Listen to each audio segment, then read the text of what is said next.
2 weekends ago, the first-place Rangers fell to pieces at Kauffman Stadium, and after that, the Royals seemed to come together with an impressive combination of power, pitching, and defense. And the Royals have won 7 of their last 11, all against contending teams. Tonight, the first-place White Sox are in town, and they'll open with one of the best pitchers in baseball. Royals baseball is next on Fox Sports Kansas City.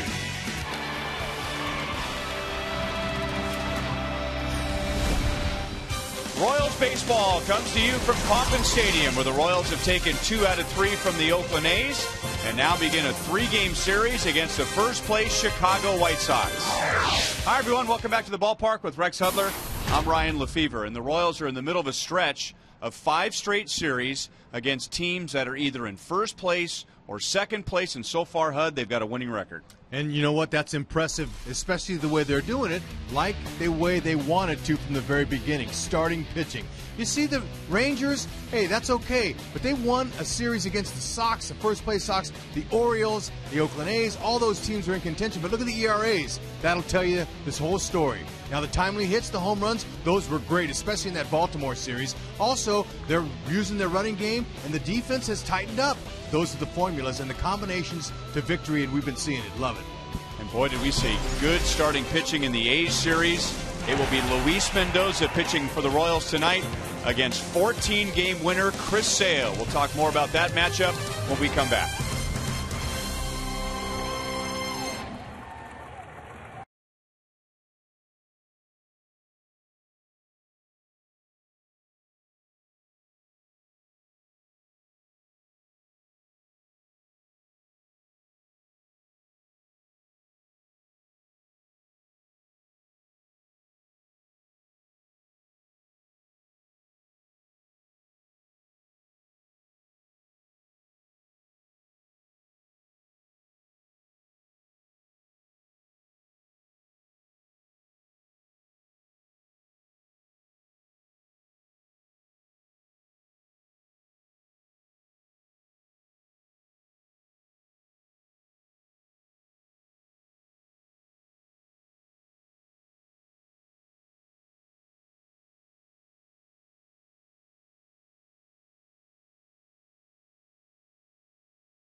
For the Royals, Chris Sale for the White Sox. It's the 3rd time they've matched up this year. It is. Unfortunately for Mendoza, he's lost a couple of those, but in those losses, he pitched extremely well. You have to keep the ball down. Sale, they got 10 hits off him here. You're seeing back at the K the last time he pitched here. Now, they can beat him. They've got to bunch those singles together and get some timely hits. Mendoza, keep it down. Go ahead and work that changeup and curveball underneath the bats of the powerful White Sox, and you got a chance.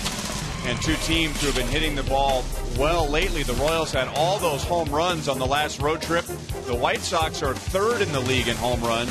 and they hit 5 yesterday in Toronto. The first pitch is coming up.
Kansas City Royals by the Missouri Lottery. When you play, students win.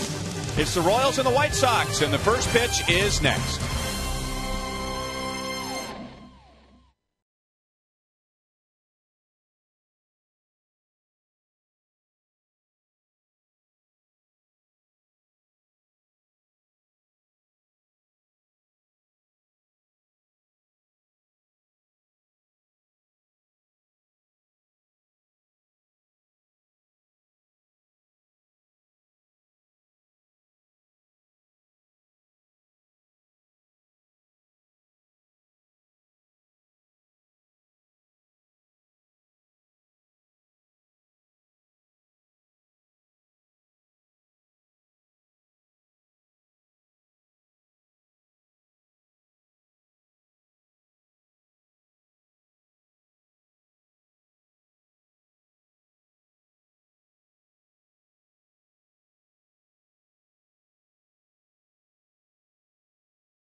Cable, the official TV, internet, and home phone provider of the Kansas City Royals. And here's how the Chicago White Sox are lined up against Luis Mendoza.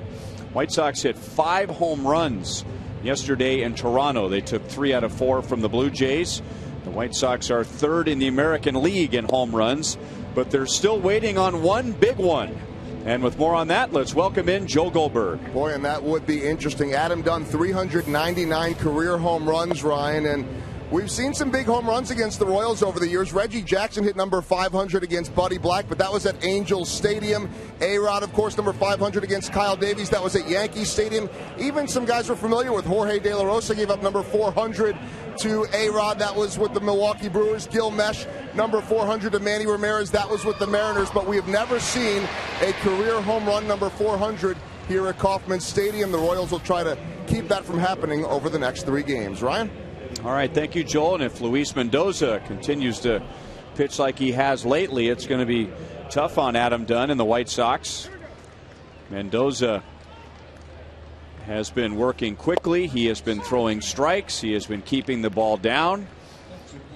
And in his last 3 starts, Hud, he's only had 2 innings. In his last 3 starts, 2 innings where he's thrown 20 or more pitches. Well, I think him and some of the other starters have bought into Dave Island's theory of pitching to contact, trusting your stuff, staying down in the zone, and that's what he does. He's a sinker ball pitcher.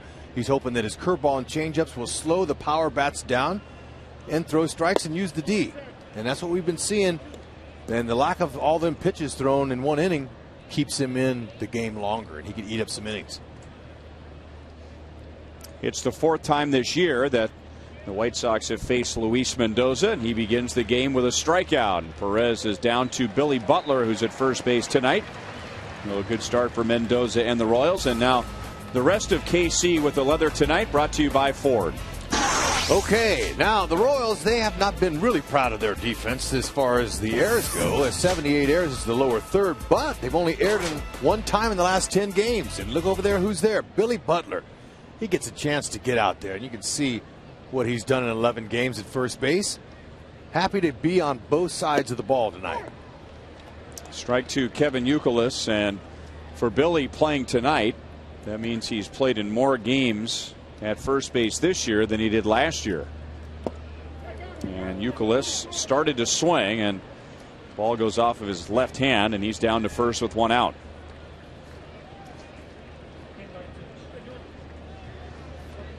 Well, it feels more like Southern California tonight than it does the Midwest, especially in the middle of August. 82 beautiful degrees. Game started right on time at 7:10. Time and temp is brought to you by the parking spot at KCI. I mean, it is beautiful. What a day. I mean, this is exciting to watch baseball, and it's even more fun if you can play it. But not all of us were blessed to be able to play it. But since we can't, let's talk about it.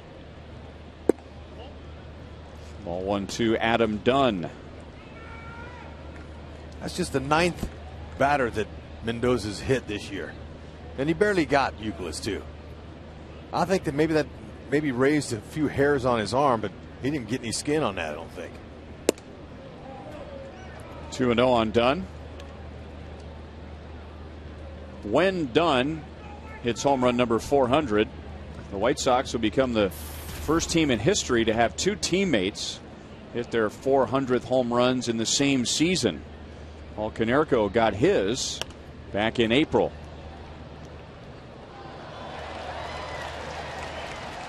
A few years back, Paul Konerko and Jermaine Dye hit their 300th career home runs in the same game. Wow. Strange how things line up in baseball, isn't it? Mendoza don't want that to happen. He's been really good at keeping the ball in the yard this year. He's just given up 8 home runs, 5 to righties, and 3 to left-handed batters. Sinker, sinker, sinker. Curveballs, changeups, cutter, 4-seam cutter. He's got movement, most of it down.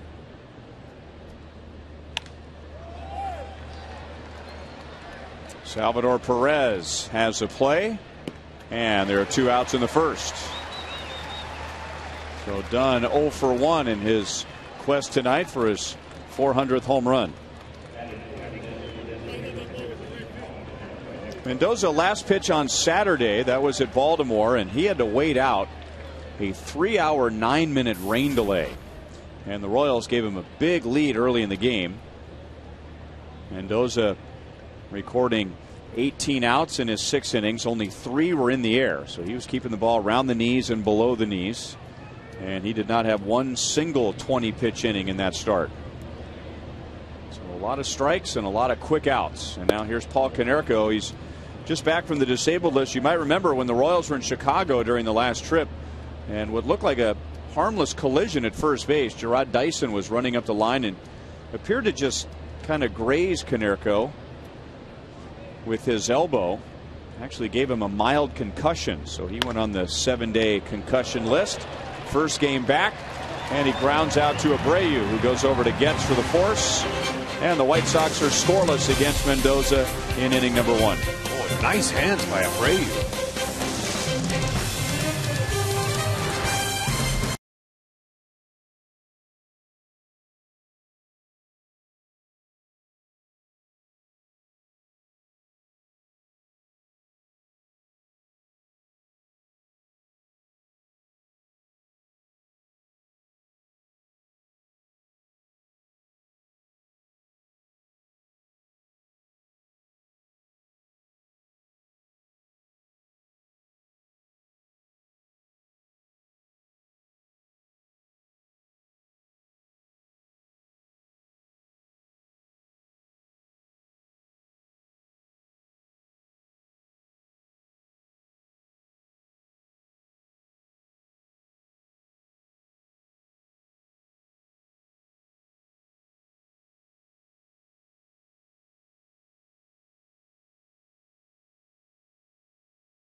With a scoreless first. Good play by Abreu at third base, but he paid the price. Maybe a little bone bruise on that one, but a nice play. Well, it was announced yesterday that the Royals want to get a long look at Alex Gordon batting third in the batting order, so he is there for the 2nd straight game tonight, his 4th this year. And the Royals want to take a look at some different leadoff guys. It was Gerard Dyson last night. We've seen him there quite a bit. We've also seen Chris Getz. He leads off tonight, and we could see Lorenzo Cain lead off some games before we get to the end of the regular season.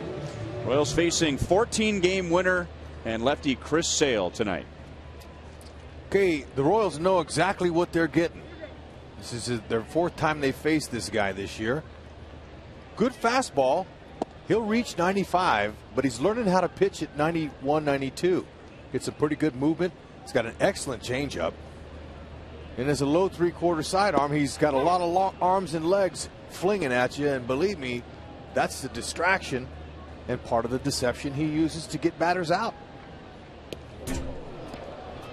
And that'll make a hitter feel uncomfortable if he periodically just sails one to the screen.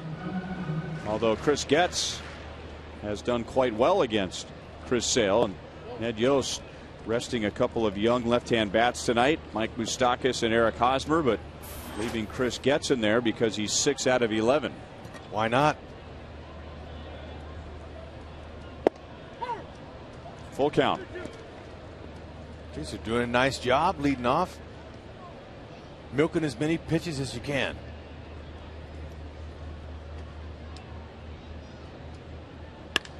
And hit hard to center field. De Aza is right there. So another good swing for Getz against Chris Sale. One away. And now the Chicago White Sox on defense tonight, brought to you by Ford. Okay. Rios, good arm out in left. And Diane Viciedo, he's got a cannon in left field. Now, this is the 2nd best fielding team in Major League Baseball. They've aired just 53 times. And Adam Dunn is in his 38th start at first base. He's got no errors. Look at that, big man, and that's a lot of chances. So he's picking and grinning over there. chews his gum with confidence. 1-1 on Escobar. Just do me a favor. When you see a guy who is chewing gum with a lack of confidence, point it out to me because I want to see what that looks like. I'm going to. Okay. Get that pitching hand out of the way. Escobar will reach, and now the White Sox concerned about Chris Sale, and he is in obvious pain. So already some concern about him because of the innings he's thrown this year. We're getting toward the end of the regular year, and now White Sox have to worry about this. Yep, one hopper, and it hit right off of his pitching hand. Now we can get a better view here. Might have been a thumb. Let's see, he's not real thrilled. One hopper. Had some topspin on it. He couldn't get his glove on it.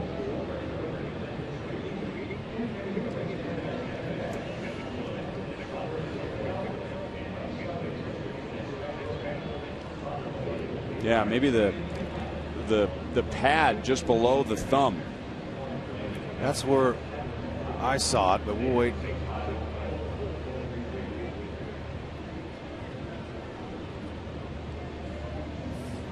And it's not always, for a pitcher, it's not always whether he can endure the pain or not. It's whether his hand swells up. I mean, they have to be so precise with the touch and feel of their pitches. So you get the one fingertip swollen or the palm swollen. Totally different feel for the pitches. It is. And so they'll be real careful to see if they let him go back and finish pitching. But he'll try to talk him into it. Since he's only thrown to 2 hitters.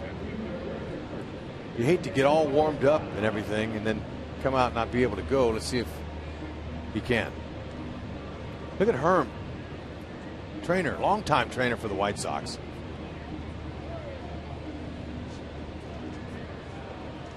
He's checking him out. Let's see. Usually you can tell after the first throw if it's any good and he's going to stay in. Okay, he's going to say, all right, I'm good.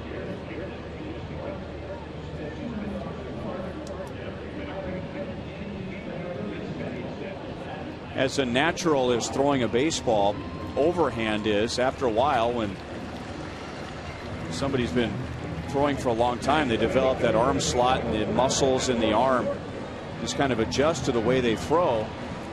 And another concern here is that if his hand is hurting, that he'll change his mechanics a little bit to compensate for the pain.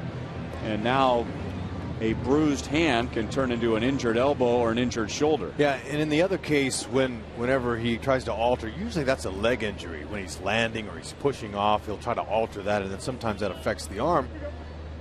But I'm kind of happy to see he's okay.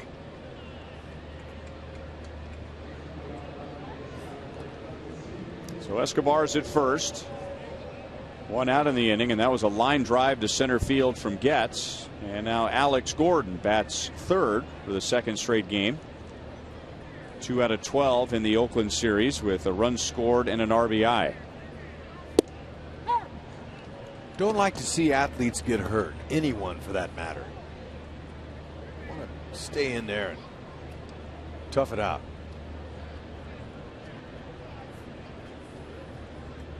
Escobar's got 22 bags. And Alex hits it well to center field. This ball's sinking, but De Aza got a good jump and runs it down. So the 2 left-hand batters against Sale in the inning are using the middle of the field. And all 3 batters so far he's faced have hit the ball hard.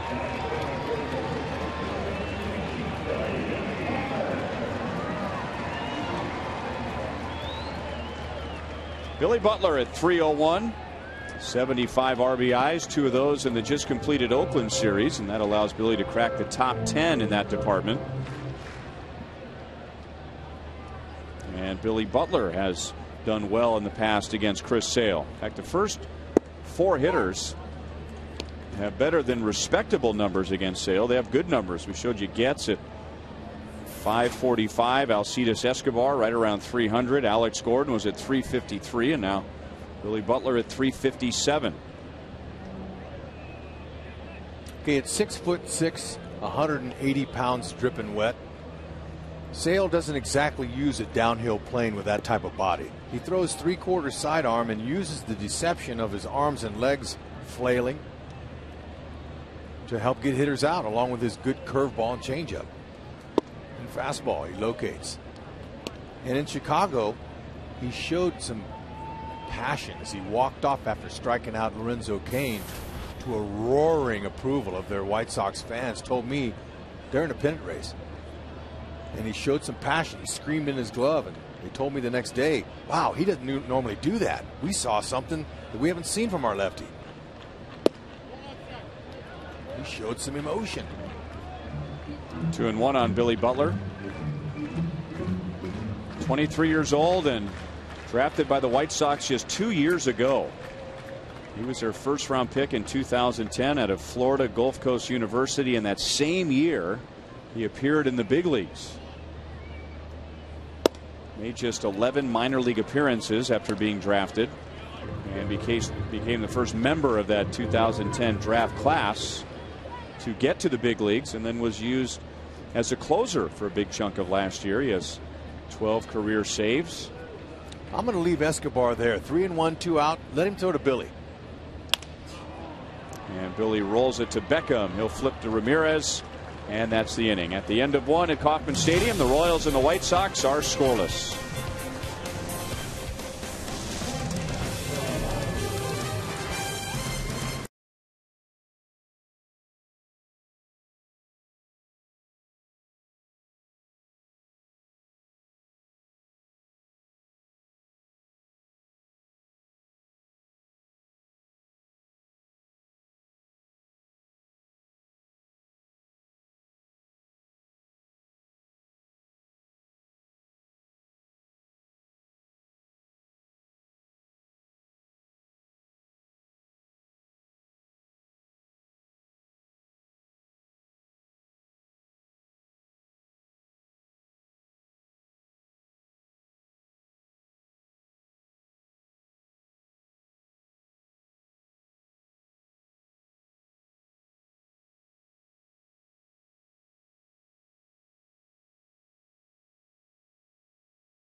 And now Cetus Escobar ground ball, but White Sox are still concerned with his left hand as he comes off the field, and Luis Mendoza goes back to work. Mendoza got around to hit batter in the first, and now pitches to Alex Rios. He's had a great comeback year. And the White Sox, who really didn't make hardly any changes at all on the field in between the lines during the offseason. They made a big change in the dugout, hiring Robin Ventura as manager and changing up the coaching staff. But as far as the players that have returned that have had an impact, Adam Dunn, Alex Rios, AJ Pierzynski, big years compared to last year.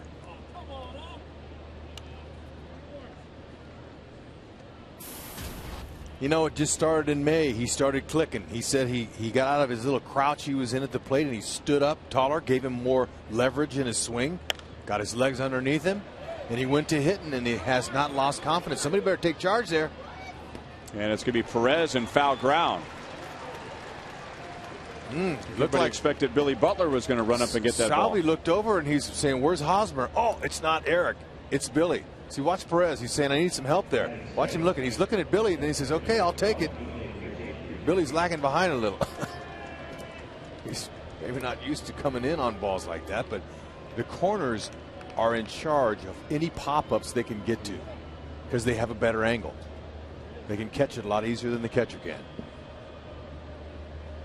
So that's 2 foul outs to Perez already, and now Pierzynski taking a big swing, and he's had some big swings this year. He has 23 home runs.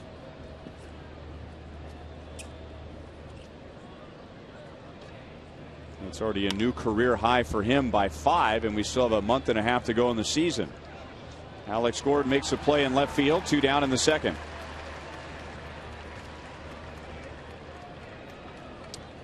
All right, they're trying to get him up high. Look at that. Mendoza doesn't want to make a habit of pitching up there, but he does on certain hitters so he can get that result. Either a swing and miss or a pop-up.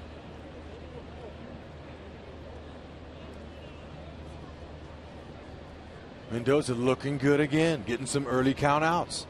He has a reputation of throwing strikes. Hitters know that. They're going to swing. Ball 1-2. Alexei Ramirez,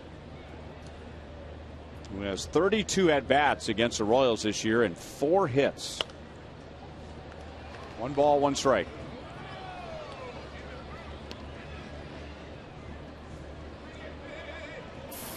Fans, don't forget you have a chance to show off your best Moose call. Deadline is on Monday. Go to Royals.com/Moose contest to upload your video.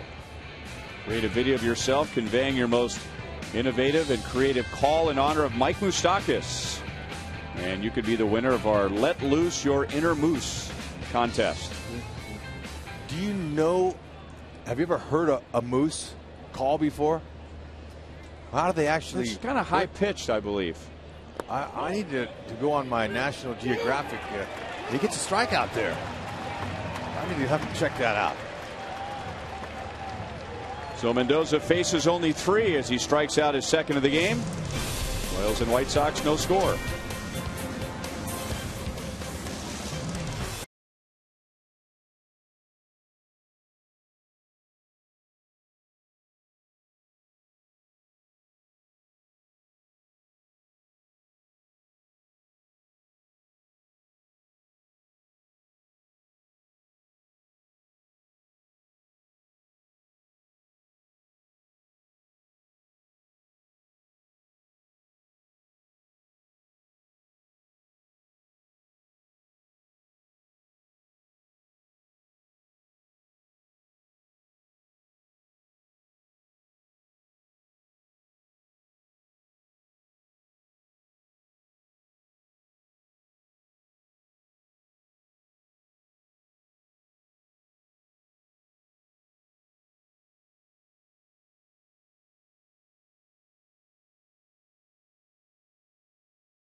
Hudson has been the head basketball coach for Ozanam Eagles in Kansas City, Missouri, which is a school and residential facility for abused and neglected teens.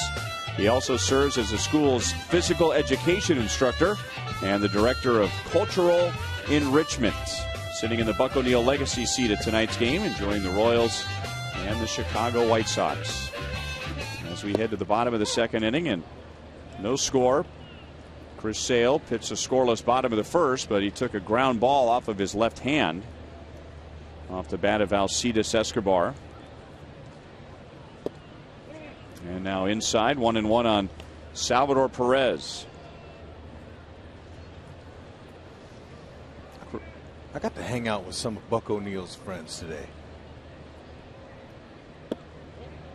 was down at the Bruce Watkins Cultural Center. They invited me to come to lunch with Al Fitzmaurice and Willie Wilson.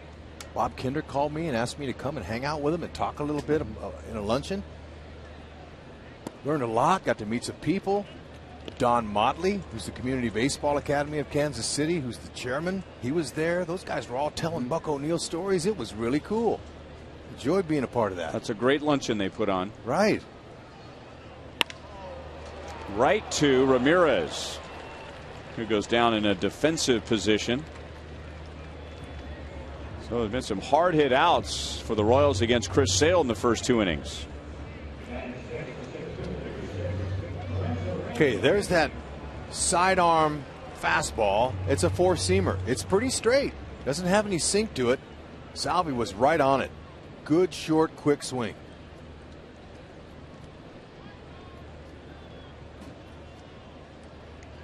And now Lorenzo Cain. Renzo just 1 out of 5 in the Oakland series. Batting at .260.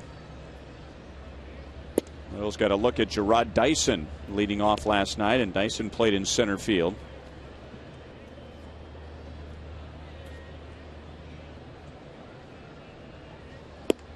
There's been a lot of talk lately about what the Washington Nationals are going to do with Steven Strasburg as he is quickly approaching his innings limit, at least the one that was prescribed before the season began. Well, Chris Sale is in the same boat. The White Sox said that he would throw right around 140 to 150 innings. And there's a drive to deep left field, and Lorenzo Cain puts the Royals on the board in the bottom of the second with his 4th home run of the year.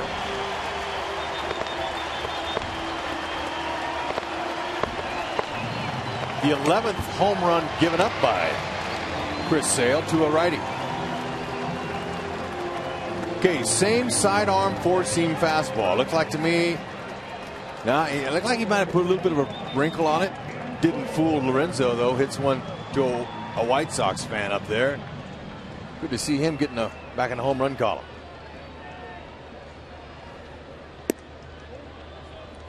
"12 home runs allowed by Sale in about 140 innings. That's not a lot, but he's given up 7 now in his last 5 starts.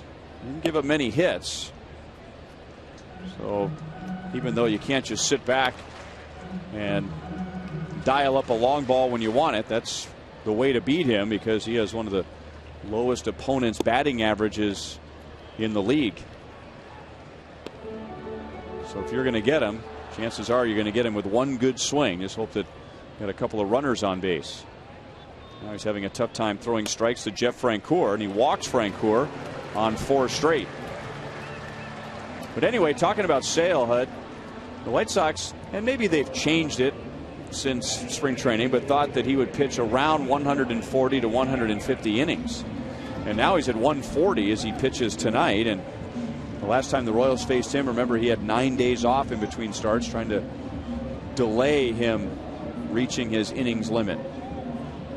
Yeah, and maybe that's the solution to limiting your innings by during the year. If you already knew that you were going to limit a certain pitcher and he happened to be your horse, maybe you spread him out during the year so he can be there for postseason instead of putting an innings limit on him. And now, with no chance to pitch in postseason and help your team possibly get a World Series, it's kind of hard to swallow. Because Washington, even though they're having a great year this year, there's no one guarantee they'll ever have a good year like they're having right now. Right. Again. Yeah, could you imagine the Washington Nationals or the Chicago White Sox getting into the World Series and Steven Strasburg and or Chris Sale is not available because you're thinking about him down the road? Well, you get to the World Series, I mean, you are at the end of the road. And say you don't win. And now you'll be second guessed the rest of your life if you're a general manager of why did you not let our ace pitch? You were protecting him. I've never heard of them place one player above the team. That's what's unusual.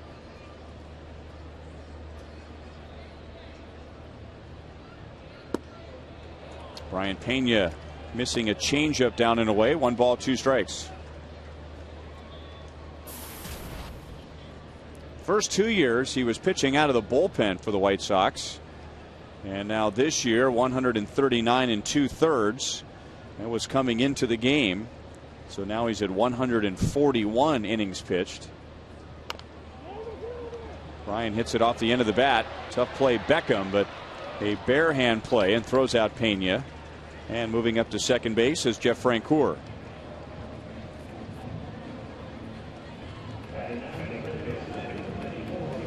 We remind you, as you enjoy a cold one, to look forward to Miller Time later in tonight's game.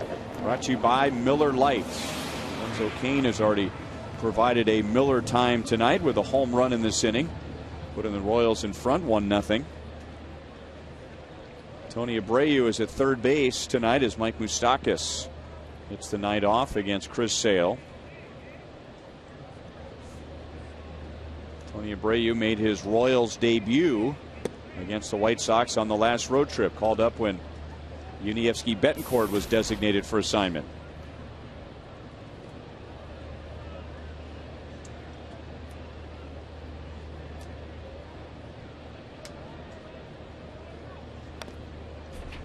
Try a couple breaking balls on for size.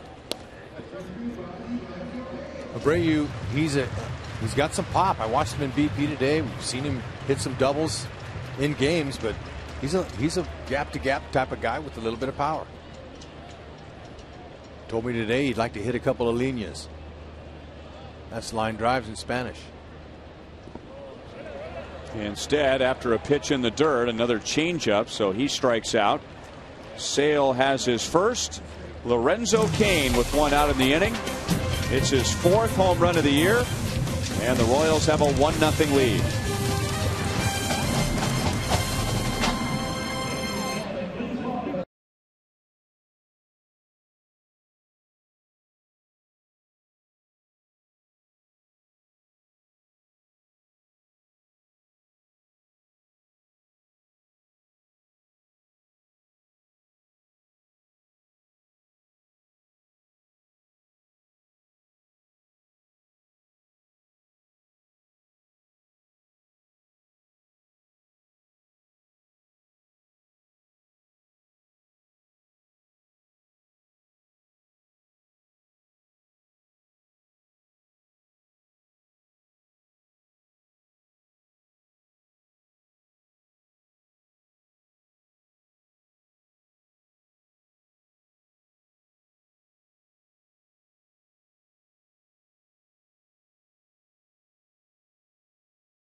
And the Royals have a 1-0 lead as we head to the top of the third inning, and we're going to be talking Royals alumni fantasy camp as Luis Mendoza goes back to work and throws a strike to Diane Viciedo. And here's one of my favorites of all time, Joe Randa, who played against HUD. Yeah, HUD. Joe, man, yeah, good to see you. I got some bad vibes about you. Whoa, hey now. Whoa. Oh, so it's not as a broadcaster though.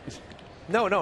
Oh, you're one of the very few. No, I've always enjoyed listening to you. Okay, so we have a playing story on me? Yeah, I do. Whoa, sorry. What happened?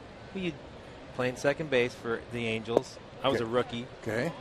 Leading off, pickoff play, and you dropped the knee on my neck. Did I hurt you? You tried to block me from the base. I dropped the gate. It didn't work. I got back. What did you think of me? Well, Mr. Bob Boone wasn't too happy with you. I think we tried to buzz you the next time, but didn't bother you would have taken it and went down to first base the way you played. So it's amazing you remember that. But hey, look, let's go on to better things here. Yeah, the fantasy camp. I mean, this is one of the most enjoyable events that I've ever been part of. I've been every year since I've been retired, and it's just a really cool deal. And the friendships. I don't know if you've ever been part of it or I've been been around to it. them. Yeah, they're a blast. They are so much fun, and you see them. You see people around the games, and they just keep talking about the stories. It's pretty cool. So if there's a wife out there listening that wants to get her husband something special for Christmas or something, that's a good gift. It's a really nice gift. Send him off to camp and hang out. And you treat them like big leaguers, right? Big leaguers. 2 jerseys, your own locker. You just throw stuff on the ground, and the great clubhouse guys clean everything up, and they shine it up for the next day. They clean their shoes and everything. They take care of them with a good spread after the game, food, all that stuff. Everything. They keep them well hydrated. Yeah, the guys do. Yeah, they say because they do enjoy the after game activities. And, sure. And so you try to educate them as players to drink water along with the beverages. Play for the tie. Play for the tie. Yep. Right. But yeah, it's I think this next year it's in January 14th through the 18th, and it's all on the website, all the information, the Royals website, and you can call the Royals. But it's a really neat deal, and I know the players, we love it. Jermaine Dye was there last year, Mike Sweeney. We had the team, and we went undefeated. Our team was undefeated, and Jermaine Dye brought his own bus. He's got this big bus camper. Oh, nice. Oh. Not quite Joe Randa, but close. He did. You're really good at catching pop-ups off the third. Remember that? Yeah. I used to say that about him. He was great. He was the best at going into foul territory out by the tarp on the third base side, and I used to say that on the air. And he used to give me a hard time. I'm just trying to compliment him on the air, but so that was a little inside joke there. I appreciate it. But one thing I learned, and it was from Ray Sanchez. Remember Ray Sanchez, good shortstop. Right. And he would call me off on every pop-up. I mean, right here in my tracks. Get out! I got it. And it's his priority, shortstop. So I got out of the way. I'm like, Ray, can you? I didn't have to move. Fielding percentage, brother. Fielding percentage. I got to get every pop-up I can. So I'm like, oh yeah. So I'll be climbing the fence down there, to get the ball. But he wanted a better fielding percentage. Yeah. Oh my. Yeah, goodness. he wanted that ball. Well, it brings back some good memories when you start talking about Jermaine Dye and Mike Sweeney. I mean, that was my first group of Royals when I came to town. And here's one of my favorite Joe Randa stories. Joe Randa helped me move into my house. I did? Yeah. In the offseason, really? Came over, loading stuff out of the truck. What a guy. I almost killed him. We had a runaway truck there for a moment down the driveway, but nice enough to help me move into my house. I'll never forget it. What a gentleman. Are you still there?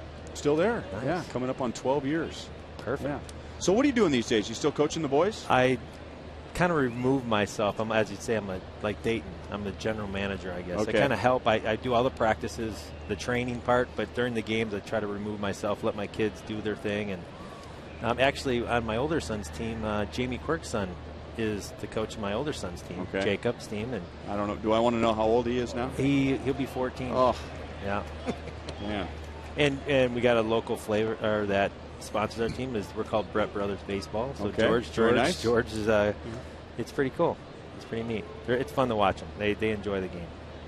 We have to ask you if there's time here before the inning ends. You've worked with Mike Moustakis in spring training, and I'm sure you've loved watching him play defense this year.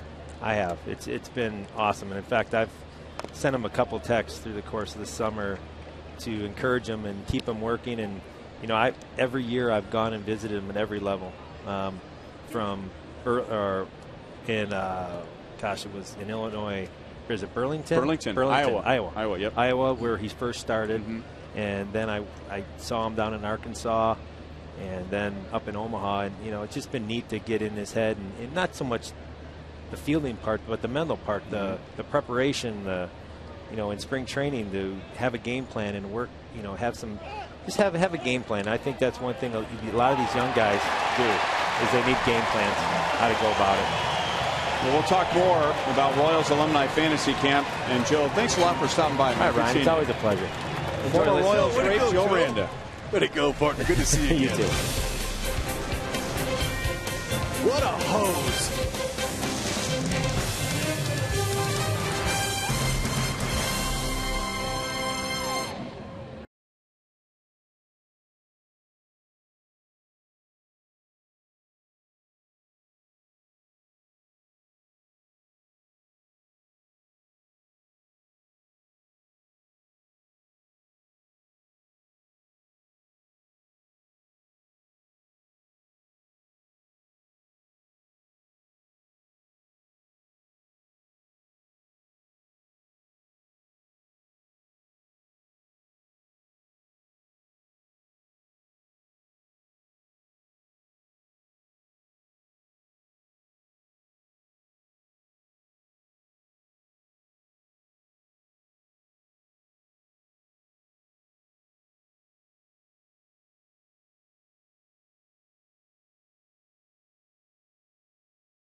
Chris Getz leads off, and that takes us to our Toyota League leaders. Top batting averages against Chris Sale in their careers. And these three guys right here, Getz, Gordon, and then Butler, have the most hits, each one of them, against Sale in his short career. 6 for Getz, 6 for Gordon, and 5 for Butler, compared to Miguel Cabrera has 1, Prince Fielder 1, Asdrubal Cabrera 2, Joe Mauer 3 in the division. And talking to Kevin Seitzer guys about it, he said, you know, they're all 3 different kinds of hitters, so there's not a common theme there, except for the fact that Butler, we know, hits lefties well, and he said Getz and Gordon don't give an inch against lefties. As for Getz, he said, maybe a little bit of luck, and hey, if they want to give me the bunt, I'll take it against Sale 4 times if he'll give it to me, guys. And there has to be some familiarity that's involved too. I mean, being in the division and seeing him more often, and that doesn't mean that, you know, his stuff is any less, but there's fewer surprises when you see a guy. Well, the Royals are facing him for the 4th time tonight. But, you know, explain that one to Miguel Cabrera and Prince Fielder and those other guys I just mentioned. Because especially a Miguel Cabrera, a right-hander who, of course, hits the world anyway, and not that he's going to hit everyone. But I mentioned those names because they're the ones in the division that have seen him the most as a starter here this year. And most guys around baseball don't have as many at-bats against him. The only other one that really stood out was Adrian Beltre, 4 for 8 against him.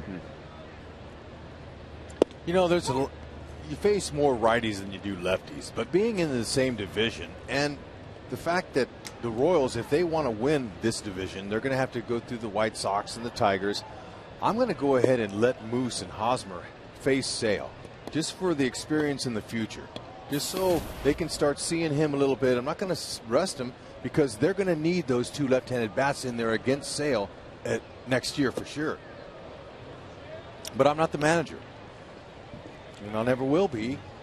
Just stay up here and try to teach ball, talk ball, and explain the why twos and why they don't. Still 1-2 on Escobar. He had a ground ball back to Sale in the first that looked like it got part of his left thumb. And the training staff came out and looked at him for quite a while. He got through the inning. They checked on him again in the dugout after the inning. And the Royals have had quite a few hard hit outs so far tonight. Escobar reaching and pulls it over to Ramirez at short. And there are 2 down in the bottom of the 3rd. Coming up on Sunday, it's another Family Fun Day Sunday. So bring the kids out. They'll enjoy face painters, balloon artists, kids entertainment by Radio Disney, and much more. Sundays at the ballpark is your family destination. Go to Royals.com/Sunday for more information and for tickets.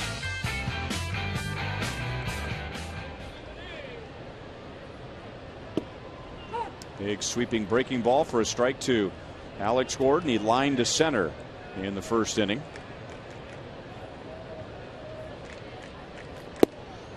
And back with a fastball, and it's 0-2.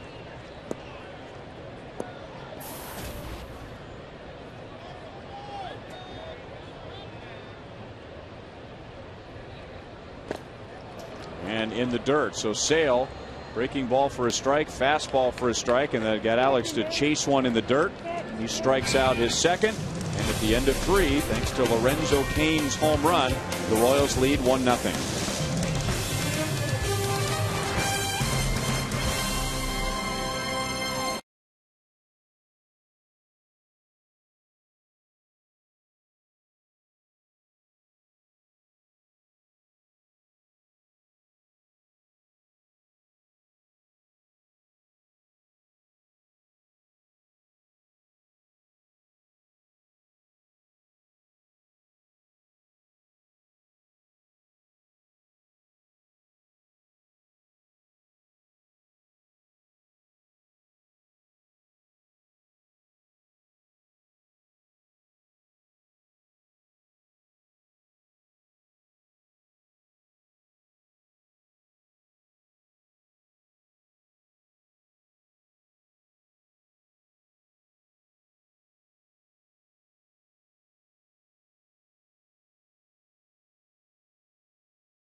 Which divisional race will last the longest in the American League?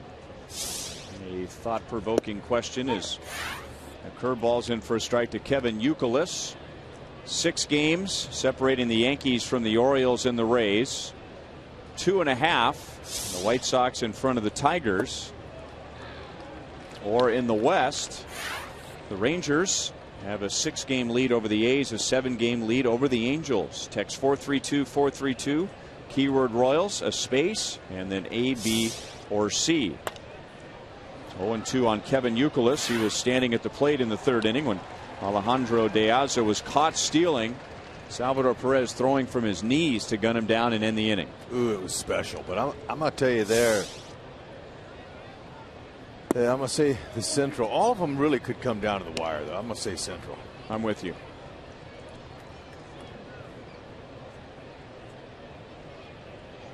But right now it's a 2-team race with the White Sox and the Tigers. Perez tags out Youkilis. And that's 3 strikeouts already for Luis Mendoza. I like how he worked Youkilis there, breaking balls. Threw one straight one to him and he fouled it off, but he stayed with that hammer. You can see his index finger, it's a spike curve, so he's getting a little bit more torque on that ball. Good depth to the curve.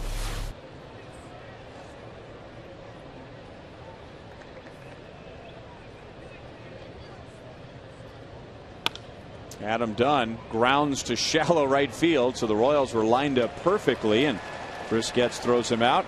Adam Dunn is 0 for 2. All right, Jayhawk fans, get ready for KU Day here at Kauffman Stadium. That's on Sunday with the Royals and the White Sox at 1:10. The first 750 fans to bring their KU ticket to the table inside Gate B, as in boy, will get a limited edition crimson and blue KC cap presented by Fox Sports Kansas City and Kansas Sampler. And we hope you'll arrive early. A chance to meet new football coach Charlie Weiss and select student athletes. And you can get those tickets now at Royals.com/KU.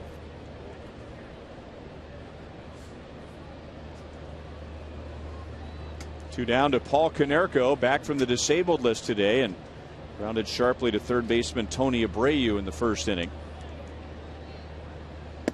You're going to be spending a little bit of time around Lawrence in the coming years. As a matter of fact, on Monday, my wife and I moved my daughter in up there in Lawrence and at KU, and we're real excited about being KU parents and having a daughter going to college. I mean, so it's exciting. I know there's some MU fans out here and a whole bunch of other colleges, but that was the school my daughter chose, and that ball's got a chance to leave. And it does. Alex climbs the fence, and Paul Konerko hits his 2nd career home run against Luis Mendoza, and he ties the game at 1 in the 4th inning. Okay, ball stayed up in the zone. Konerko coming back for this is his 1st game back since his concussion-like symptoms he was having. And that's a fastball right down the middle of the plate, and Fox Tracks will show you that. Throw a hitter like that a mistake and he'll be ready for it.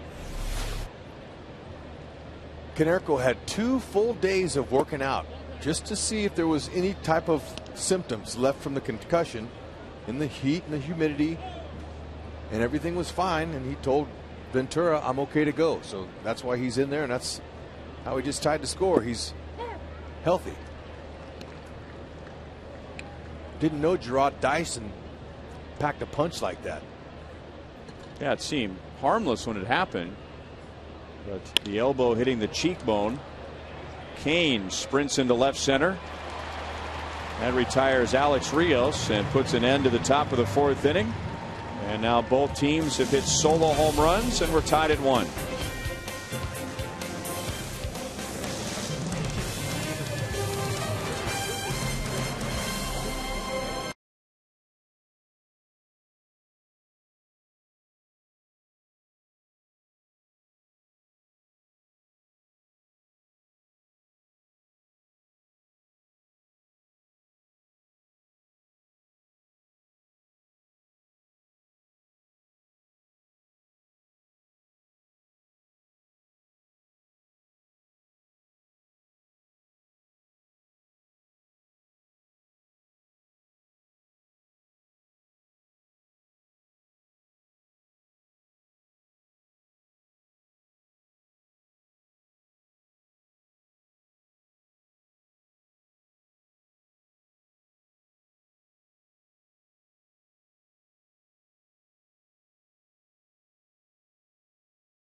Ball is brought to you by your Midwest Ford dealer and by AT&T, the world's largest 4G network.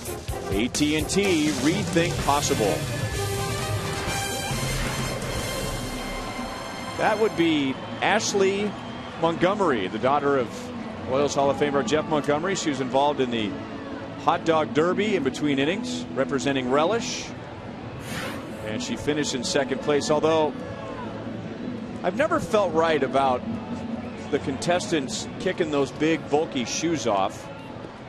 You know, Nate Bukaty was in the hot dog race once. He was. And did the same thing. So it's cheating in his way. Yeah. Because you can run better. Right.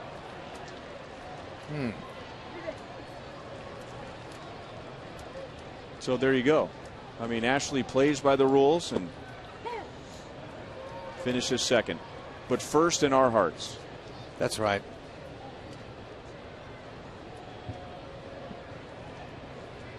The gal who won, we expect eventually will be suspended for 50 games. Billy Butler grounded into a fielder's choice in the first inning. Royals get a 1-out home run from Lorenzo Cain in the second. And the White Sox got a 2-out home run from Paul Konerko in the fourth. 1-2 on Billy. Chris Sale, in his last 13 starts, is 10-1. And his ERA is 2.45. So here he is in his first year as a major league starter. He has far surpassed his innings from the last 2 years combined, and yet showing no signs of slowing down. Ramirez jumps up and brings it down and takes a base hit away from Butler. Game 2 at the White Sox tomorrow at 6:10, and you can add your next Royals bobblehead to your collection as the first 20,000 fans receive this Wizard of Oz themed bobblehead of Eric Hosmer presented by Time Warner. And you can get your tickets right now at Royals.com or call 1-800-6-ROYALS. He's got a little Abe Lincoln look to him. You think that's what he's going for? No, the bobblehead. Oh, okay. Yeah, no. He's a lot more handsome of a dude, in person. But the that's a flattering deal. Salvador Perez to right center field.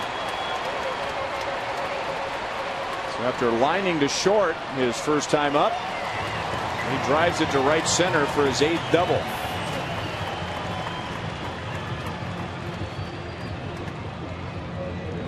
All right. Ball had to be middle away because that's the only time he hits it right where it should be hit. But that was down the middle. He could have turned on that, but he elected to stay inside of it. And what's wrong with that? Good hustle by Diaza to get to it before it got to the wall. Good inside out swing.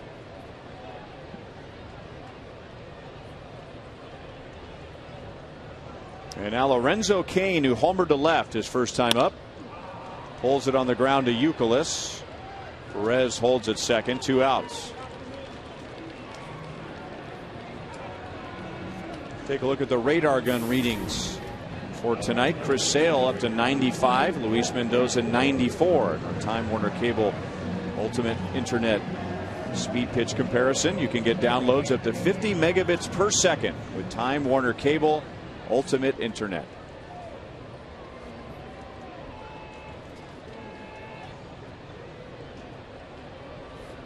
How about this? White Sox are going to intentionally walk Jeff Francoeur.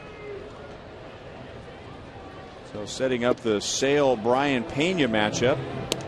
A bit strange this early in the game, and Francoeur did walk unintentionally in the second after the Cain home run. That was on 4 straight pitches, and Robin Ventura has determined very early in the game tonight that he does not want Jeff Francoeur to get the opportunity to beat Chris Sale. Obviously. So Brian Pena's on deck saying, all right, you want to do that? I'm going to make you pay.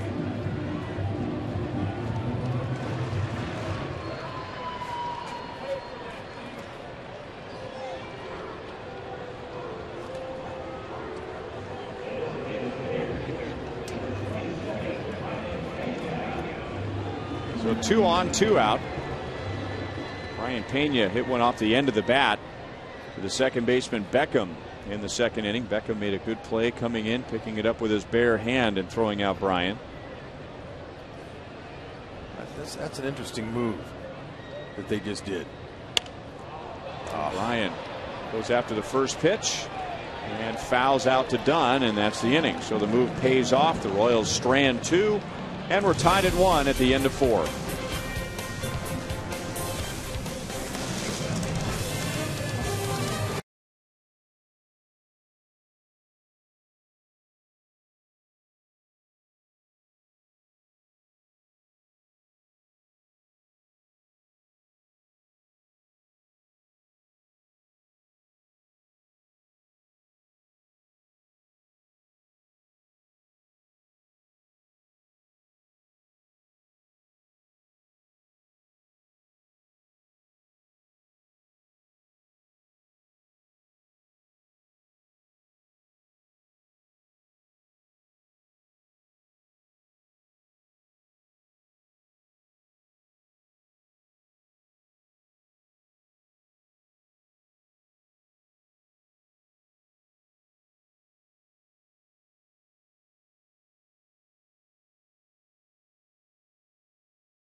Telling us about Royals Alumni Fantasy Camp, January 14th through the 18th at the Royals Spring Training Facility in Surprise. Royals.com/fantasy camp, or you can call 816-504-4150. It's 5 days and nights with the Royals alumni. You'll get 2 personalized uniforms, which you can keep. 2 games per day. There'll be an awards banquet on the Friday night of the 5 days in Arizona. You'll get a team photo and a video. And George Brett, other Royals greats will be there. So, again, Royals Alumni Fantasy Camp. You know, you brought up a good point, Hud. You said, you know, if there are any ladies out there that would like to give that away for a gift for the holidays, they could send the guys off to camp. So, really, it can be a gift for both the husband and the wife. That's right. Get him out and let him. He's always talked about, well, I could do that, I could hit that. Well, go out and play for 5 days, and make sure you do some stretching and stuff before you do go to that camp. I'm going to tell you, you're going to play baseball 2 games a day usually, not full 9-inning games, but you're going to be sore and you'll be treated like a big leaguer. You'll have trainers that'll ice you. You get in the hot tub. They'll treat you just like a big league player. All the stories in the clubhouse, all the stories around dinner after the games. No, it's a fun experience. And especially for, you know, the coaches or the stars, the celebrities. Those guys all love it. Willie Wilson, he was talking about that today. How much fun he has out there competing. He wanted to know if I was coming. I said, well, you know, I'm not an ex-Royal. And he goes, well, you're in the family now. Why don't you come on out? I said, well, maybe they'll extend the invitation, and it's fun to go out there and compete. And then on the last day, the campers get to play the pros. So they can say they faced a certain guy, or, you know, Saberhagen goes. Got a chance to and face who cares if you face them 20 years after their career's over, right? They chance to face them. That's right. They're still, you know, they still got a little action, or they wouldn't be out there. They can still get the ball up there. Stroke to left center field. Alex going to try and cut it off deep. He does, but Alexei Ramirez is into second base with a 1-out double. Boy, he had some soft hands on that one. He recognized the changeup, and he stayed back, and he just guided it to the gap. Good swing.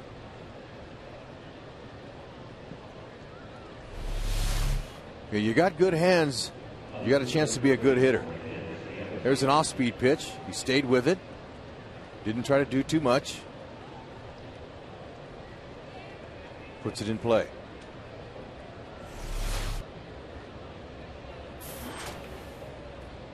Talking with his former double play partner Chris Getz when they were together with the White Sox.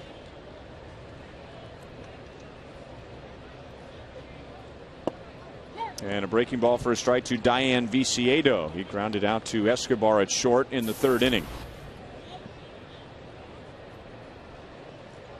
This guy's got some pop. Put one in his wheelhouse, and he knows what to do with it. 19 homers already.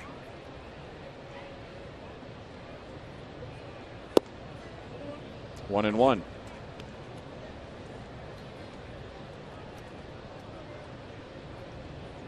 Viciedo enters tonight with a 7-game hitting streak. There's some pretty good muscle for the White Sox at the bottom of their batting order. Viciedo batting 8th with 19 home runs. At 19, that's a career high for him already in the big leagues. I mean, he didn't hit many homers. He was up in 10 with the White Sox. He had just 5, and he had 1 all last year. So getting a chance to play every day, they're finding out that he can handle big league pitching. Had a couple of openings in the outfield this year. Carlos Quinton was traded to the Padres. Juan Pierre left as a free agent. That opened up center field for Alejandro De Aza. He's played very well. Left field for Diane Viciedo, the former third baseman. He's played well. Lays off a breaking ball down and away, 2-2. But a change of coaching staff, new manager, that's really given them a whole different outlook this year. Different style of management. Ventura is very calm. Does a good job with the media, but doesn't give him too much. Got him looking with a curve. Mendoza strikes out his 4th. Okay, he froze him there. When it came out, it looked like it was going to be a ball, and then he had some good depth to it, good downward angle. And he's got to go. Froze him. Good pitch.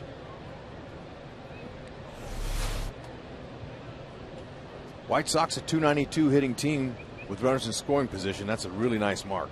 Second highest in the league. Only the Tigers have done better with runners in scoring position. Fastball dives down and into Gordon Beckham.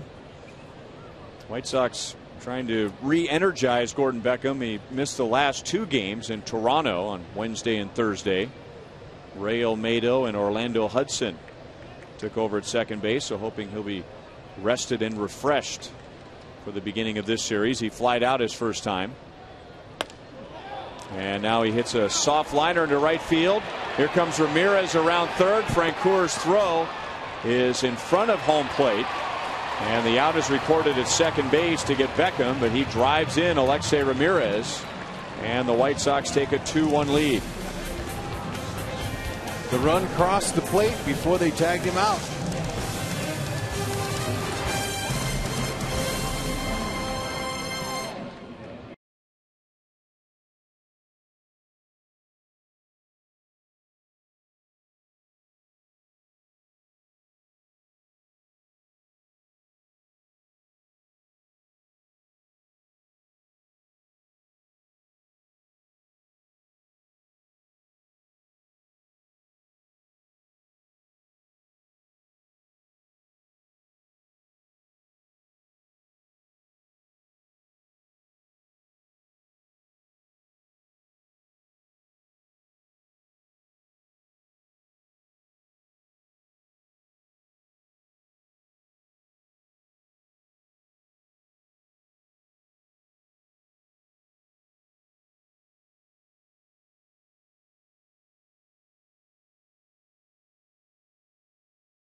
Fans to be sure to stop by and pick up your 4 for $44 deal at Taco Bell.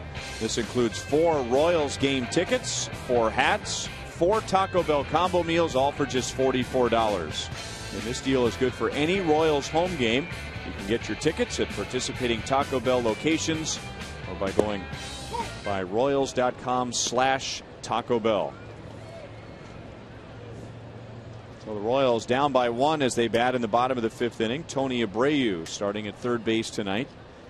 Chris Sale struck him out with a changeup in the 2nd inning. Back with a changeup here, and it's 1 ball, 1 strike. Threw him all off-speed pitches. And he swung at him. So why would you stop throwing him? You're going to keep doing it just like that. If you keep swinging, he'll keep seeing all of them. Do all you can to try to lay off him, and it's not that easy.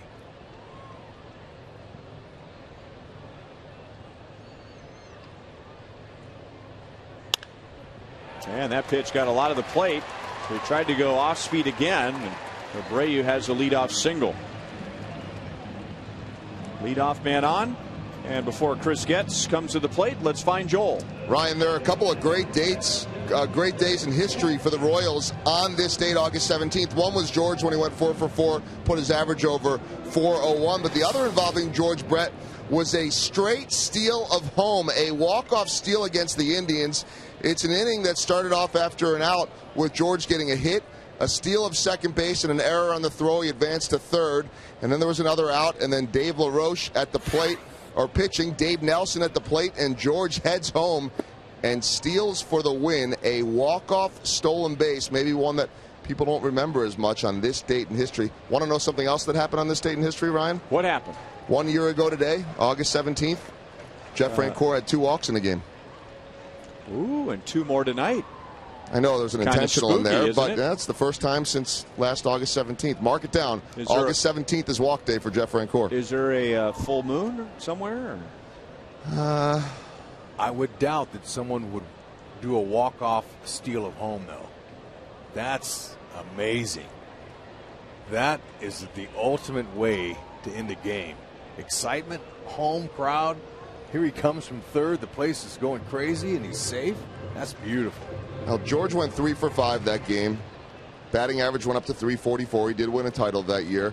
You would kind of think that with 1 out and Dave LaRoche pitching and Big John at the plate, John Mayberry, that they would have won it that way. But Big John struck out, and then George took matters into his own hand. And Chris Getz just took one off the hand. Yep. If you're going to square around and do a bunt, sometimes pitchers know it. They're going to throw you a fastball in. You got to keep those fingers behind the bat. And let's see if it catches one of them. Ooh, got his thumb. Yeah, you got to keep them fingers behind the wood. Let's hear it. Ooh. Yeah, that's not good. Good attempt. Got to keep them fingers behind the wood, though. Been a bad night for left thumbs. Yeah. Sale stayed in, and hopefully Getz will too. Here's the first one. One hopper off of Escobar's bat back to the pitcher. Hits him in the left thumb. And then he returns the favor. Just inside pitch, and ouch.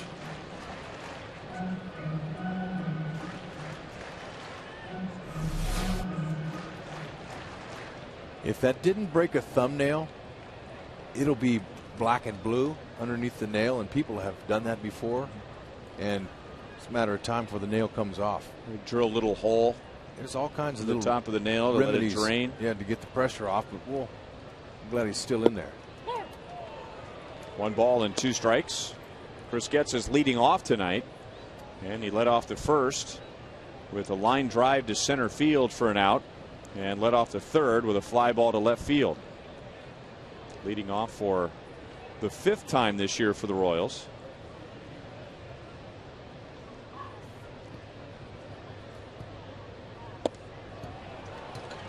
And tough to hit when your left hand is throbbing.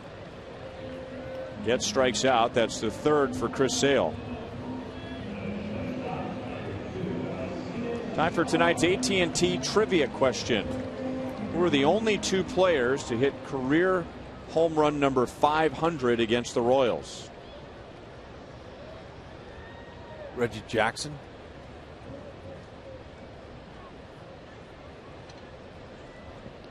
Alex Rodriguez. Just to guess.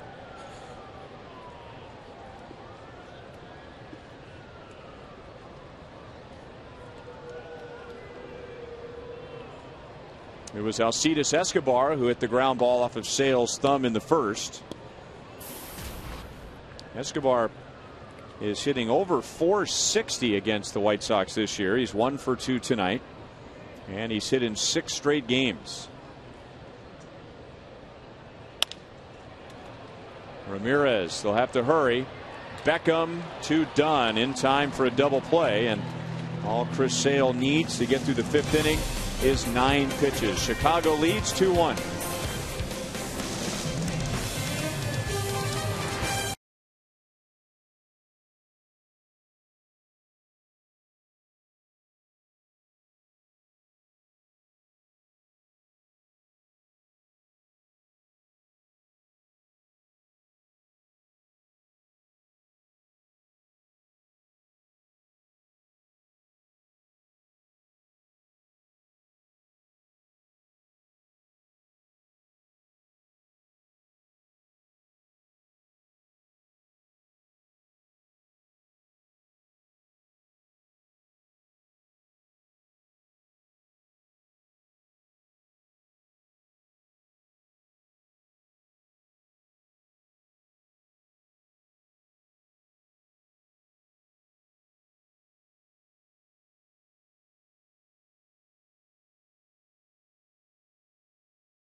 Him for a couple of days, but he's in at third.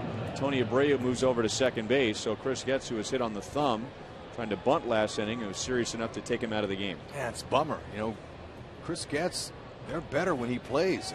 He's had a hard time staying healthy. It's the 3rd time now he's out. Hopefully it's not anything going to be long lasting.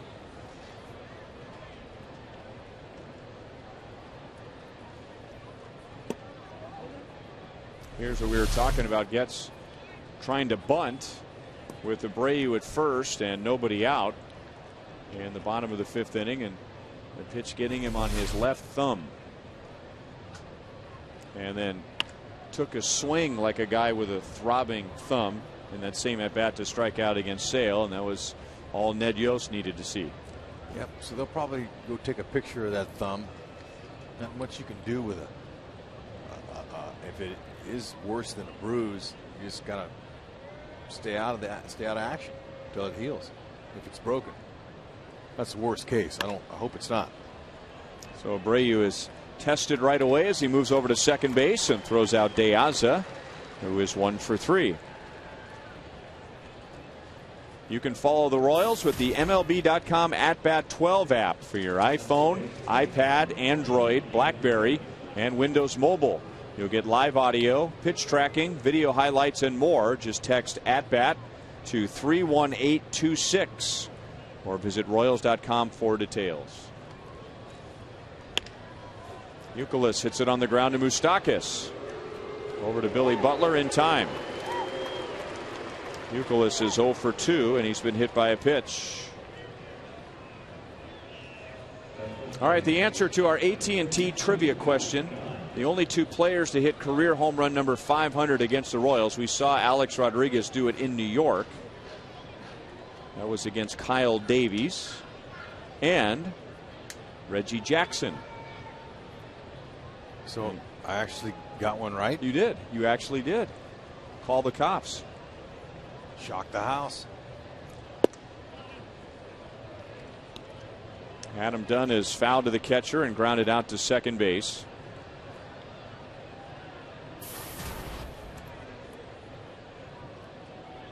Kyle Davies had quite a week when he joined the Royals. His first game here in uniform, the lights went out and we had a long delay. Then we went to New York. He gave up Alex Rodriguez 500th career home run. From there we went to Minnesota, and Buddy Bell announced that he was resigning at the end of the year. And then the bridge collapsed just outside of the Metrodome, that terrible tragedy, part of Interstate 35. All that in the first 5 or 6 days after Kyle Davies came over from the Atlanta Braves. That's Luis Mendoza's first walk, and Adam Dunn is at first with 2 down.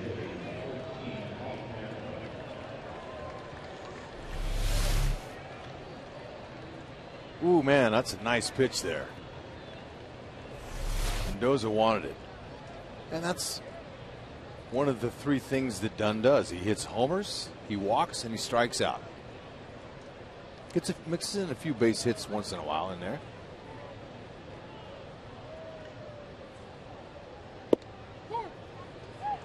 Oh, and 1 to Paul Konerko, back from the 7-day disabled list with a concussion. Hit a hard ground ball to third for an out first time up, and then homer to left in the 4th. And for Konerko, that was just his 3rd RBI all year against the Royals. Paul Konerko's just had a great career against KC. And the Royals, so far, they lead the season series with the White Sox 5-4, and one factor has been their ability to hold down Konerko. You know, coming into this game, so far in 8 games, he was only hitting 161 this year against the Royals, so they've held him down. He has hit 2 homers. And lines out to Lorenzo Cain. 6 innings for Luis Mendoza. He's allowed 2 runs. The White Sox have a 2-1 lead.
Royals down 2-1, bottom of the 6th inning, and our Sonic Slam inning contestant is Tricia Collins from Grain Valley, Missouri. If the Royals hit a home run in this inning, Tricia wins $1,100. If the Royals hit a grand slam out of the park, Tricia wins $25,000 from Sonic and the Kansas City Royals. We had a tough pronunciation last night, Hud. You were nowhere to be found. Right. We thought maybe you could clear it up for us. You know how good I am at pronunciation. So what was the name? Miguel Sokolovich.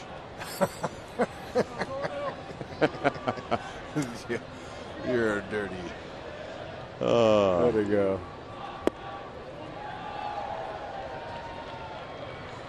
Alex Gordon is lined to center, and he has struck out against Chris Sale, followed by Billy Butler and Salvador Perez. And the Royals' lone run tonight has come by way of a home run. Lorenzo Cain in the second inning. White Sox got a home run from Paul Konerko in the fourth, and Gordon Beckham drove in a run in the fifth to put Chicago in front.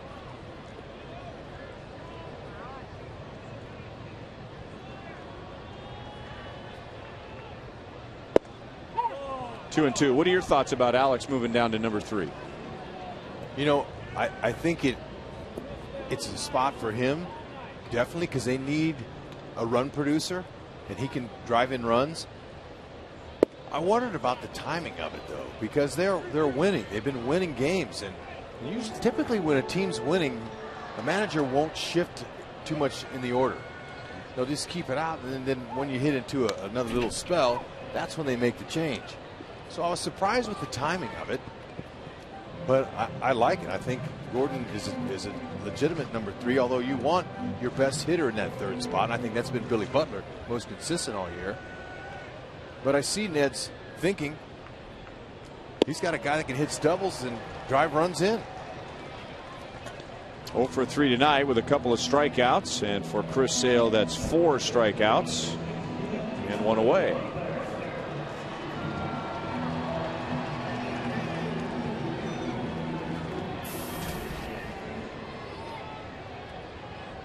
Billy Butler is grounded into a fielder's choice and lined to short on a leaping play by Alexei Ramirez.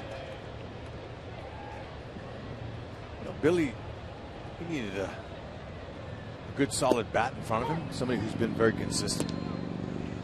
And I'm sure part of the thinking was the way Billy swings a bat, that somebody hitting in front of him is going to benefit. Pitchers aren't going to want to be putting the number 3 hitter or pitching around the number 3 hitter, knowing that Billy Butler is coming up. Oh, and with a 366 on base percentage like Gordon has, makes sense to have somebody out there for him. Pounded deep to left field, and Billy ties the game with a home run.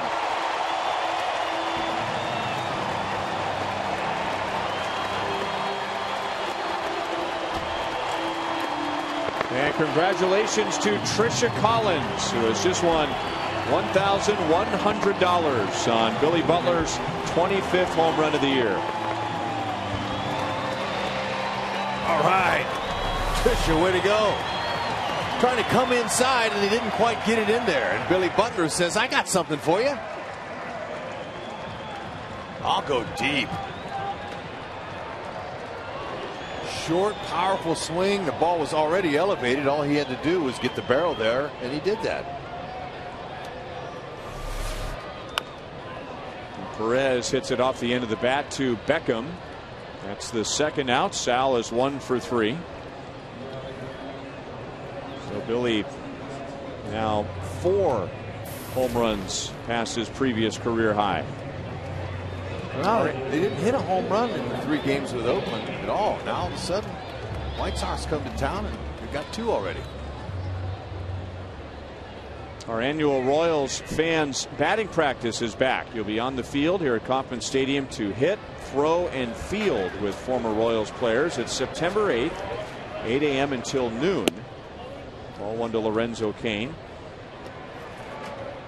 The price is $300. That'll get you all the swings you want. Breakfast, t-shirts, and shorts. It's limited to just 45 participants. You must be 25 or older. And if you're interested in alumni fantasy camp, that price will be applied to your fantasy camp fee. A 2-hit game for Lorenzo Cain, who homered back in the second inning. The Royals tonight have 2 runs, 6 hits against Chris Sale, a couple of home runs, and several hard hit outs. Okay, good to see Cain letting the ball travel deep in the strike zone and going to the opposite field. He likes to pull the ball, but he thought about going to second base, and he figured with 2 outs, I think I'll wait. Frenchie's coming up, Pena, maybe somebody can find the gap and knock me home from first.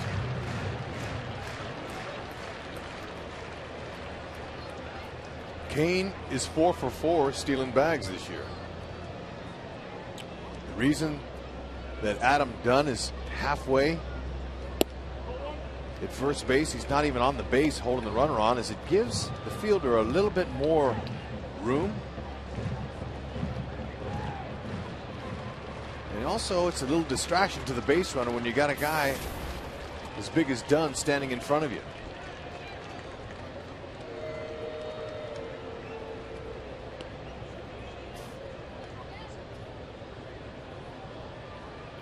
So you can see where Dunn is. See him? He's this far off the base here, and so he'll go back over there.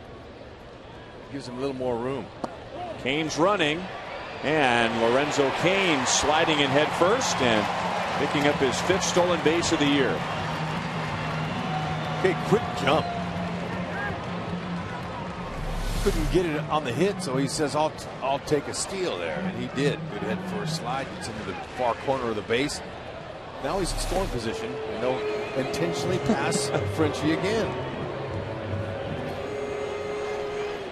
All right, Joel, look it up. Intentional or unintentional? When was the last time Jeff Francoeur had 3 walks in a game?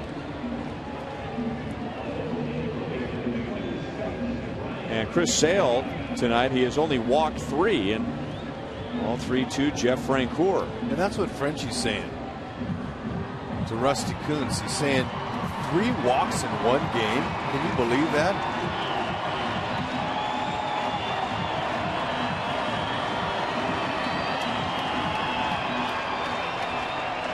So 2 on for Brian Pena after Sale intentionally walked Francoeur in the 4th. Pena fouled out to first, swinging at the first pitch, and this time he takes a slider for a strike. After Francoeur walked in the 2nd inning, Pena grounded out to second base. Hey, Ryan, I think we can officially confirm that history has been made tonight. Pena pulls it into the corner and just foul. For the first time in Jeff Francoeur's career, he has a 3-walk game. I don't remember if it was 2000 or 2001, but Mark Quinn went a long stretch for the Royals without a walk. I mean, months. And when he walked, they shot the fireworks off right in the middle of the game. 1-2 on Brian Pena.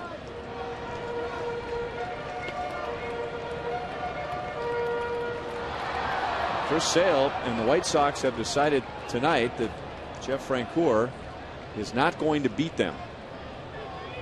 They have decided that if somebody's going to come up with a big hit and they have to choose between Francoeur and Pena, they're going to make Brian Pena come through. And he started to go. No swing.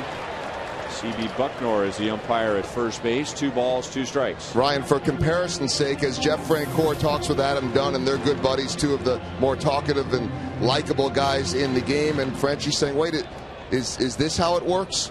Because Adam Dunn has 52 games where he has walked at least 3 times. 51 to go.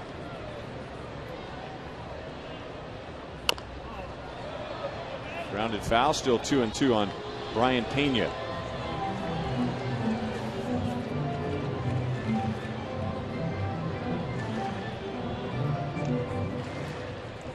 We talk so often about hitters with runners in scoring position, or as Hud was talking earlier, a team with runners in scoring position. The White Sox are one of the best. You don't often talk about a pitcher with runners in scoring position, but Sale is among the elite there. He gets tougher with runners at second base and or third, and that ball was fumbled by Kevin Youkilis, but he had time to throw out Brian Pena and end the inning. But with 1 out in the inning, Billy Butler hits his 25th of the year, tie the game at 2.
Now with 24 KC Metro locations, visit us online at PaneraKansas.com. By Thoroughbred Ford, the best deals on new Fords are at thoroughbredford.com. And by AT Uverse, the new wireless receiver from AT Uverse. Visit att.com/freeyourtv. Rethink possible. Royals and White Sox are tied at 2 thanks to Billy Butler's 25th home run of the year. The Royals have hit 2 home runs off of Chris Sale tonight. The White Sox have 1 home run against Luis Mendoza. That was Konerko in the 4th. Gordon Beckham has driven in the other Chicago run. Alex Rios is fouled to the catcher and flied to center field.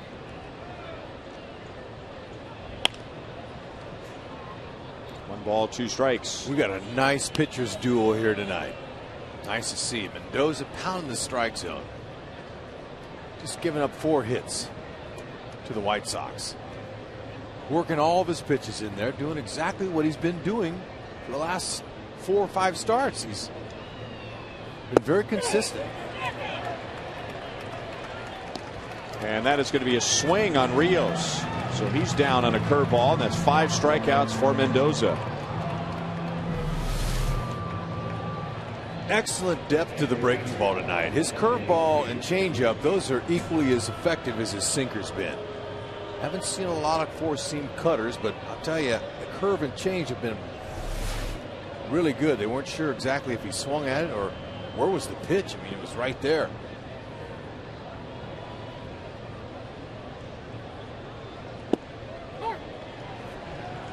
And now 0-1 on A.J. Pierzynski. He's flied out to left field twice. Pierzynski hitless yesterday in Toronto, and that put an end to a 16-game hitting streak. His previous career high for home runs was 18. And he has 23 this year with a month and a half to go. And the 18 home runs, that was 7 years ago. And he lifts it to left field again. So Alex Gordon, for a 3rd time, brings down an A.J. Pierzynski fly ball. 2 down in the top of the 7th inning. Let's revisit our Sprint You Call It question for tonight. Which divisional race will last the longest? And 42% agreeing with the booth. Even though at the moment the East and the West is a 3-horse race, where the Central at the moment realistically is just the White Sox and the Tigers, but just 2.5 games separates those 2 in the standings. And everyone just keeps waiting for the White Sox to fade away and for the Tigers to go on some great run, and it just hasn't happened.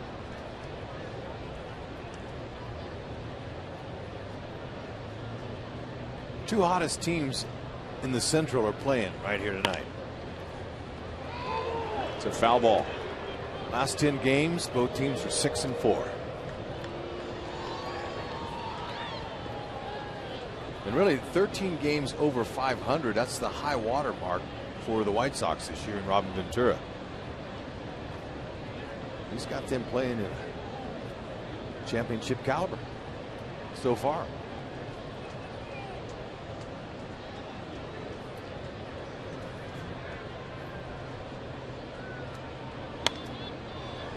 If the White Sox were ever concerned about Robin Ventura's security, his bench coach Jeff Mano would be a perfect body double, wouldn't he?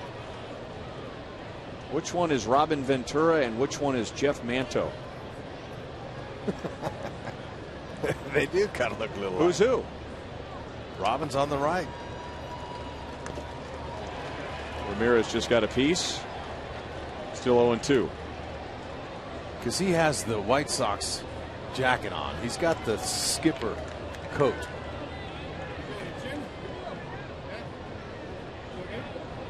I made the mistake during batting practice. Jeff Manto will be hanging on the cage. Jeff Manto actually is a hitting coach. Mark Parent is the bench coach, but I've seen Jeff Manto hanging on the cage during batting practice, and got to walk up to him and say, "Hello, Mr. Ventura." Jeff Manto had a great nickname when he was a player. Do you remember what it was? Mickey. Mickey Mantle. Good guy. He could hit some homers too. Fun teammate. I had him there right at the end of my career there with the Phillies. Played against Robin a lot of years.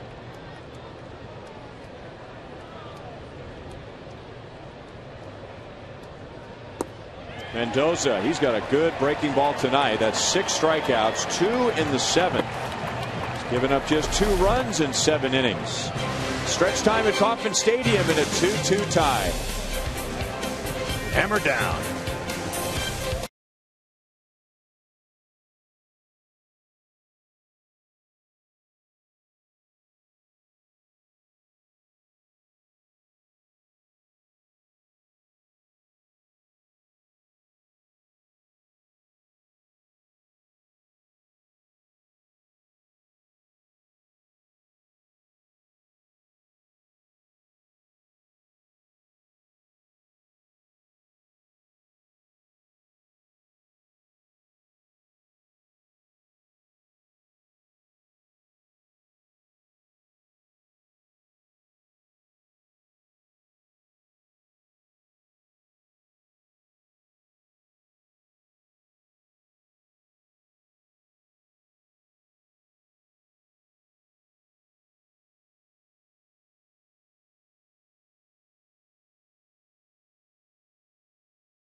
To start planning your next Missouri getaway. These are the Missouri Botanical Gardens. You'll stroll through 79 acres of landscape display gardens, indoor conservatories, and historic sculptures. Founded in 1859, this is the country's oldest botanical garden in continuous operation. The outdoor and indoor displays include the Climatron Tropical Rainforest, Kemper Center for Gardening, the Japanese Garden, and many more. 2-2 tie, bottom of the 7th. And what else is new lately between the Royals and the White Sox? The last 6 games have been decided by 3 runs or less. So this is part 3 of Chris Sale and Luis Mendoza. And both pitchers have done well in all 3 starts. The Royals lead the season series with the White Sox 5-4. 1 ball and 1 strike on Tony Abreu, who started the game at third base tonight. Then Chris Getz was hit on his left thumb trying to bunt, so he came out. Abreu slid over to second base, and Mike Moustakas took over at third. 1 ball and 2 strikes.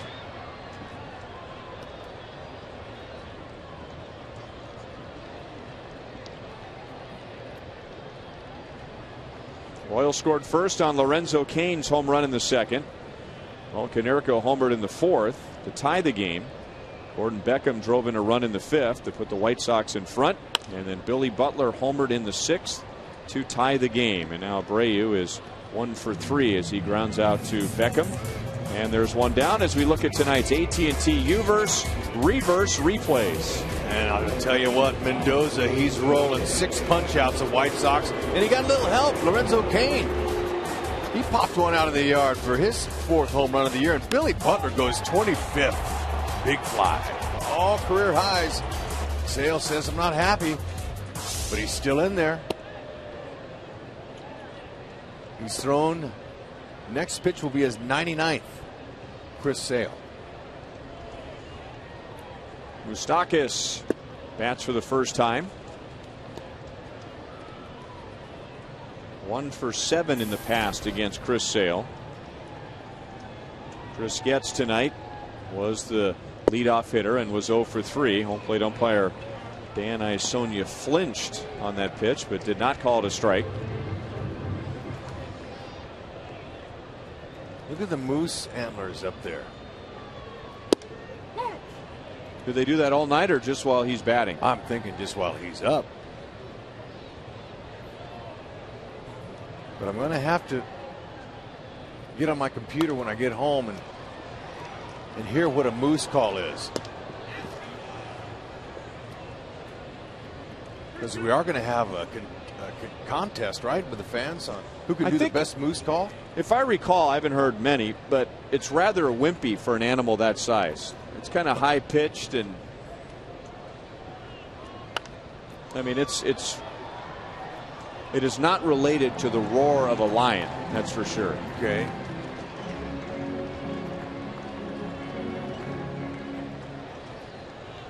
I'll have to hear it, and you can, I can Google it, and they have them on there. I already looked, but didn't have time to check. Moustakas down around the end of the bat, floats it into right field for a 1-out base hit. And there are some moose calls. So that worked for the fan section here to hold the moose antlers while he was batting. Okay, he left it out over the plate. Moose waited a tick. And because it was out over the plate, it's because his hips flew out. As you see there, hips flew, but he's able to keep his head on it. And doinks one out there and right. Nice piece of hitting. Get it started here in the 7th. Escobar has options. He's a very good bunter. He could try to shoot the hole to the right side. Sale is outside, ball 1. There is 1 out. With 1 out, you're hoping maybe he hits a double. Because if he does successfully bunt, they get him out, and there's 2 outs, you're leaving Gordon to take a chance. So Escobar, the .252 hitter with the runner in scoring position, even though there's not one here, he still can swing the bat and knock him in with the well-placed gapper. Spacious alleys here at the K. Moustakas is running, and there's the hit and run. Rios will play it to second base. Alcides Escobar had a perfectly executed hit and run during the last road trip, and he does it again tonight. Nice to see Ned trying to be creative here against Chris Sale. It's the only thing I didn't mention. Possible hit and run, because he doesn't do it that often. But he did there.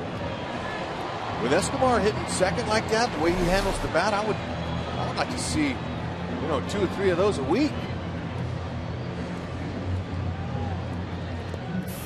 And now A.J. Pierzynski, he stands out in front of home plate, and like a third base coach would, he goes through signs just to get the defense on the same page if the Royals try to double steal.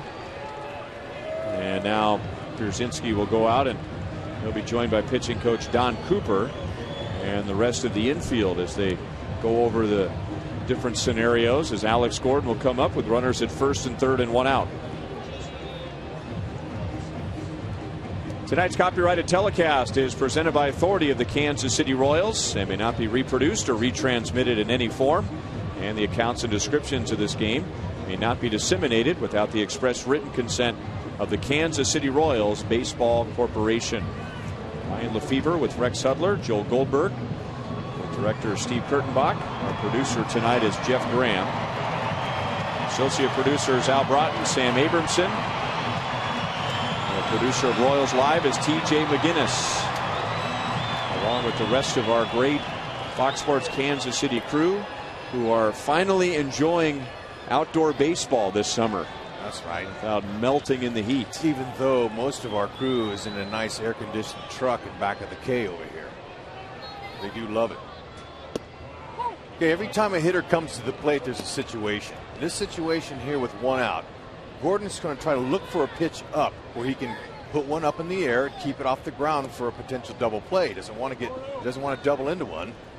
So he's looking up in the zone. Get a sacrifice fly he'd like, or even more. Down, no balls, 2 strikes. We just got word that Chris Getz has fractured his left thumb. Okay, that's the worst thing that could happen. So, unfortunately, he's going to be on the DL again. and that's too bad for the team and too bad for him.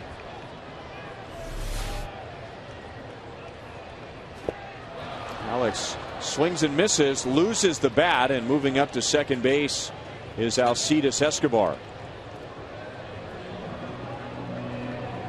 Well, the number 3 hole for Gordy has not been productive in 2 games. And now, what are the chances the White Sox pitch to Billy Butler here? Well, if they want to give him intentionally walk him, which would be the 3rd intentional pass of the day, they'll have to face Salvador Perez, who's hit the ball hard 2 times and is 3 times up. By the way, they've given Escobar a stolen base, even though the pitch was in the dirt. You know, looking at the Chris Getz replay, I thought maybe his finger maybe got pinched. I think you did too, in between the bat and the ball. Or did it get bent backward? It could have hit him right on the end of the thumb. Hard to tell. Either way, it hurt. Just another tough break for Getzy.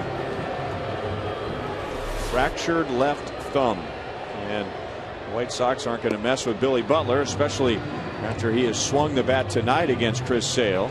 A home run in his last at bat, and he's also lined to short. So unless the White Sox make a pitching change, it will be Salvador Perez and Sale. White Sox do have Jesse Crain, a right-hander, ready in the bullpen. So that's the 4th walk and the 3rd intentional walk allowed by Chris Sale.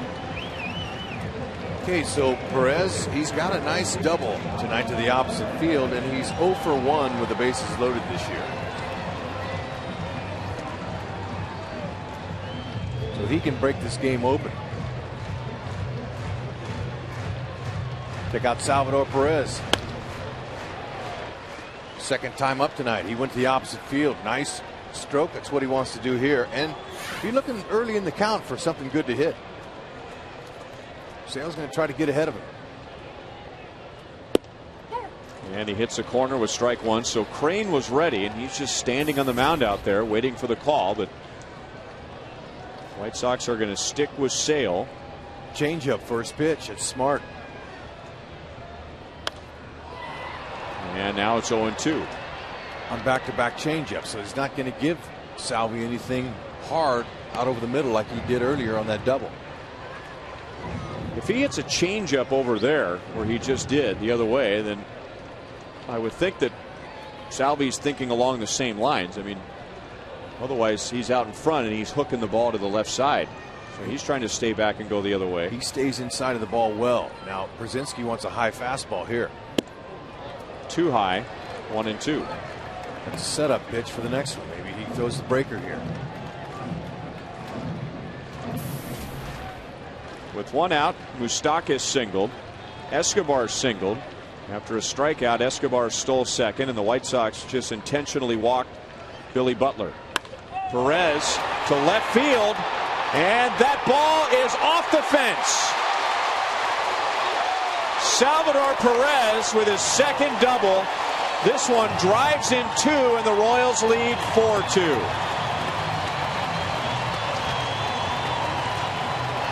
So you walk your 3rd batter of the game intentionally. That's the manager's decision, and Ventura, he loses this one. That's a changeup down. Salvi just went down and got it, but as strong as he is, he barreled that. Nice easy swing, halfway up the wall.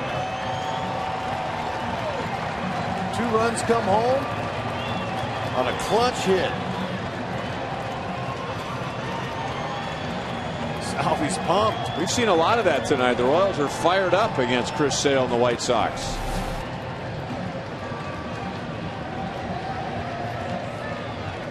So Chevy called to the bullpen. Jesse Crain comes in for the White Sox. And perhaps for Chicago, 1 batter too late.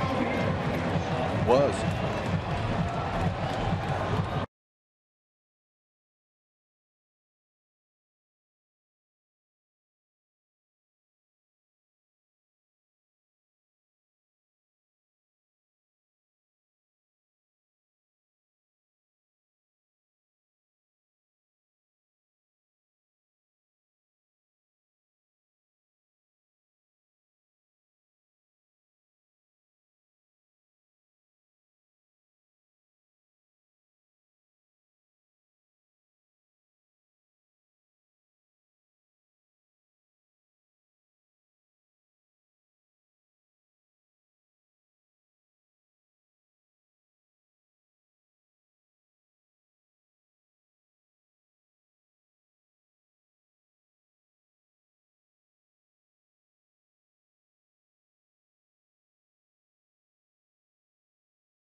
The Missouri Tobacco Quit line is at 1-800-QUIT-NOW. Well, we don't know what would have happened if Jesse Crain had come in and faced Salvador Perez. He might have hit a double against Crain. But here he is now, one batter after the Perez double, and he gets Lorenzo Cain, who had 2 hits against Sale, including a home run. High for ball 1. So more insurance is always good against a team that's had 27 home runs in their last 13 games. So the White Sox, they have the potential to come back, but Cain is going to have to face a fastball, curveball, slider out of Jesse Crain.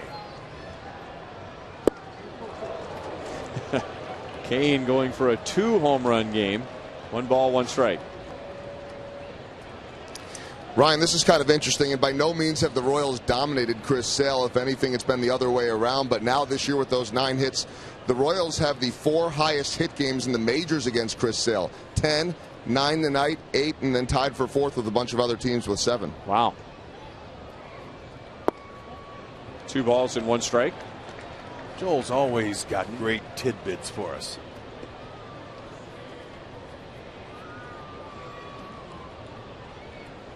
And that just kind of becomes momentum, and it just begins to grow. That every time now this young team takes the field against Chris Sale, no matter what his record is, what his numbers look like, they say to themselves, we can hit this guy.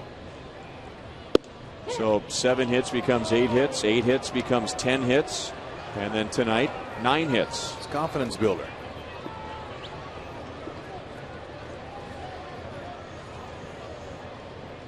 Doza says, man, thanks for the runs. I'll take them.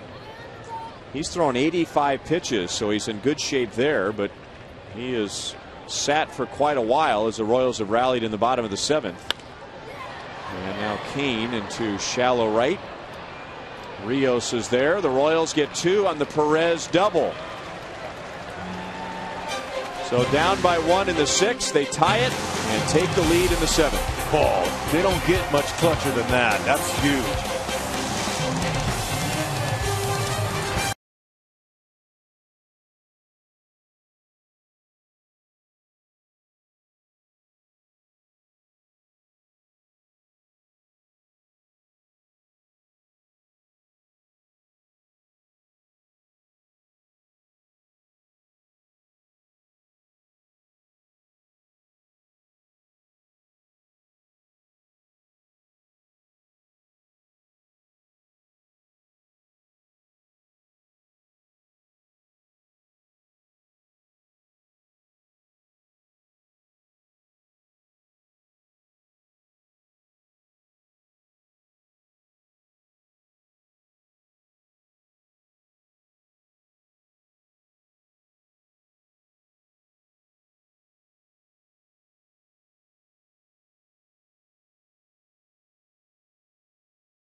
Butler with the 4-2 lead. Panera takes us around the league, and New York 6-4 win over Boston, and Detroit in a game where Hud's buddy Buck Showalter was ejected.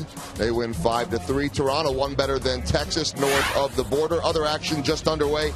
Tampa Bay 1-0 lead over Los Angeles. Cleveland and Oakland scoreless, and Minnesota and Seattle yet to start up in the Pacific Northwest.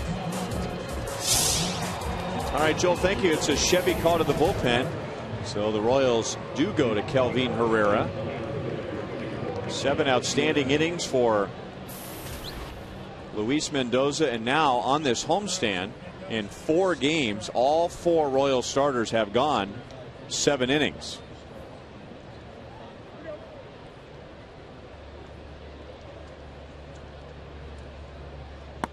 And Viciedo takes ball one. He was 0 for 2 against Mendoza, and Mendoza struck out 6 in his 7 innings.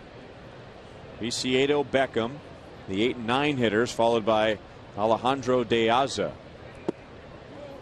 2 balls and no strikes. You just gotta love what Luis Mendoza's been doing. He's a horse and he's pitching like one now. Every game, this is what he's doing. He's patterning himself with a reputation when players all come to the ballpark that day and they know he's pitching. They're saying, all right, we got a horse, we got a guy who's going to stay in the game, we got a chance to win. That's what you want. Borderline pitch, and it goes Herrera's way at 100 miles an hour. Pitching has been outstanding. Not just, I pointed out the starters, but also the bullpen. The bullpen in the Oakland series, they pitched 6 innings and did not allow a run. And Viciedo probably swung at ball 4, but he'll take the base hit into center field. And back come the White Sox with the leadoff man on. And as promised earlier, it's Miller time. And here's a look back at Luis Mendoza's 7 innings tonight.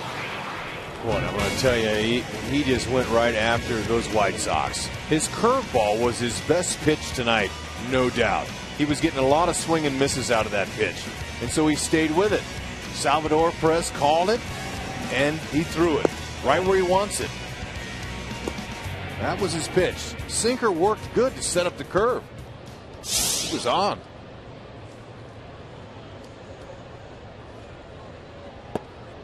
Under the chin, and ball 1 to Beckham. So Herrera having some control issues as he begins the 8th inning. Beckham drove in a run with a single in the 5th inning. That put Chicago in front 2-1 until the Royals tied in the 6th.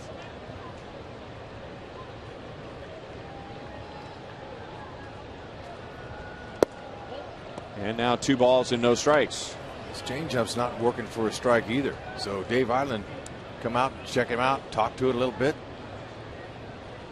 Come on now, we got a chance. I just want you to get through this inning here.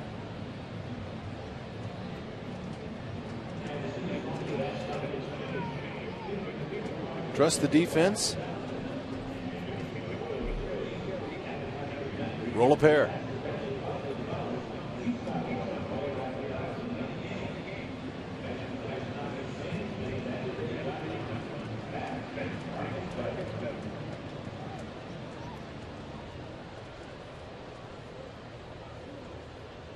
Beckham homered twice when the Royals faced the White Sox in Chicago on the last trip, including a big home run in the 8th inning. He had not homered in well over a month. It was about a month and a half, and he ended up hitting 2 home runs in the series. And that's over Abreu and into right center field. Viciedo will hold. That was a good decision on his part as Francoeur got to it quickly, and now the White Sox have 2 on with nobody out.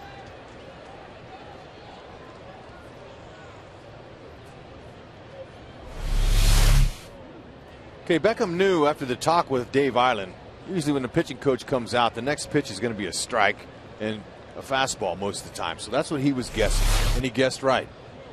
Hard to really barrel up his hard fastball, Herrera's, but Beckham stayed inside the ball and just flared it out there. It's a nice piece of hit. Got it over Tony Abreu's head. This is Dwayne Wise. He's going to be batting for Alejandro De Aza. So Dwayne Wise back with the White Sox. He also spent some time with the Yankees this year.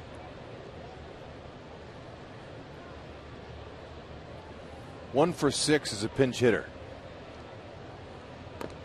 And bunting, Perez is on it. The throw to third. It's called a foul ball. Salvador can't believe it. Whoa, and they had a chance for a triple play. Because Dwayne Wise decided to play umpire and never left the batter's box. Okay, Salvador Perez aggressive. He wants to get this ball out in front of home plate before it even thinks about going foul. And so, really, it's a judgment call. You could see home plate umpire Dan Iasanya, he's getting out there to try to see, but from the angles we're going to have here, it's going to be really difficult. But Salvador Perez, he came right out It looks to me like this angle might be the best one.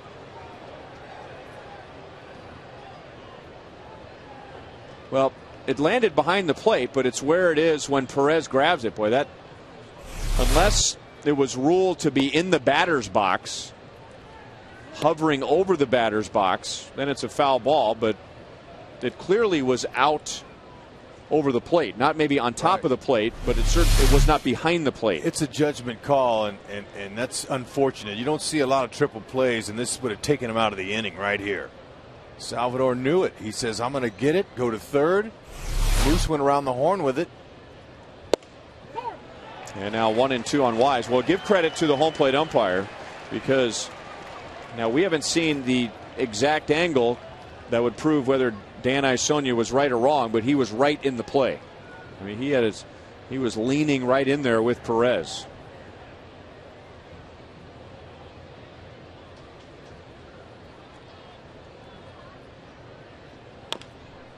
Well, there's no replay that you could redo that one. That's strictly a judgment call. And didn't make Ned happy, and had the triple play gone, it wouldn't have made Ventura happy, so he would have been out arguing. But you can see Iasanya, he came up out of where he stands, and he was right on it. Wise strikes out.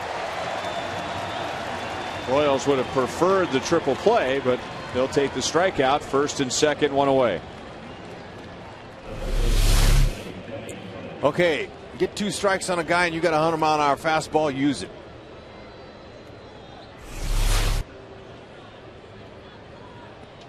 Challenged him, just fouled it off into Salvi's glove. Now Kevin Youkilis, he's 0 for 2, and that drops his batting average down to .238.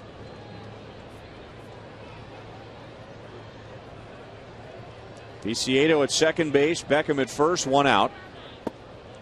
And ball 1 to Youkilis.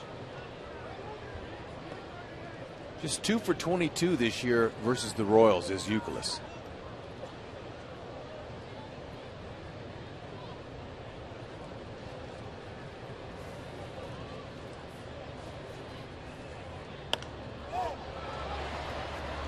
That's out of play. 1-1.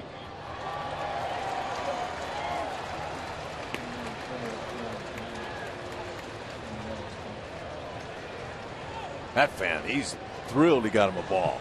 He's giving 5s to everyone and anyone. Whoever will offer a hand, he'll take it. That's what I'm talking about. He's passionate. Yeah. And now the usher has to come down and ask him if he's okay. Okay? Better ask. Am I okay? Better ask the fans around him how their hands are. 2 balls and 1 strike on Youkilis. He was slapping some 5s. Everybody's saying, how do you like me now?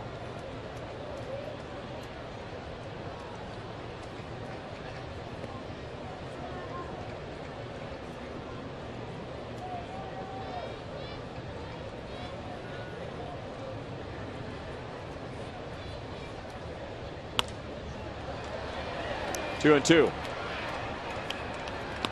Kevin Youkilis went on the disabled list in May with a back problem. When he came back, Will Middlebrooks was lighting it up for Boston. So Youkilis, who's a free agent or can be a free agent at the end of the year, became expendable. He goes to the White Sox, and now Will Middlebrooks is done for the year.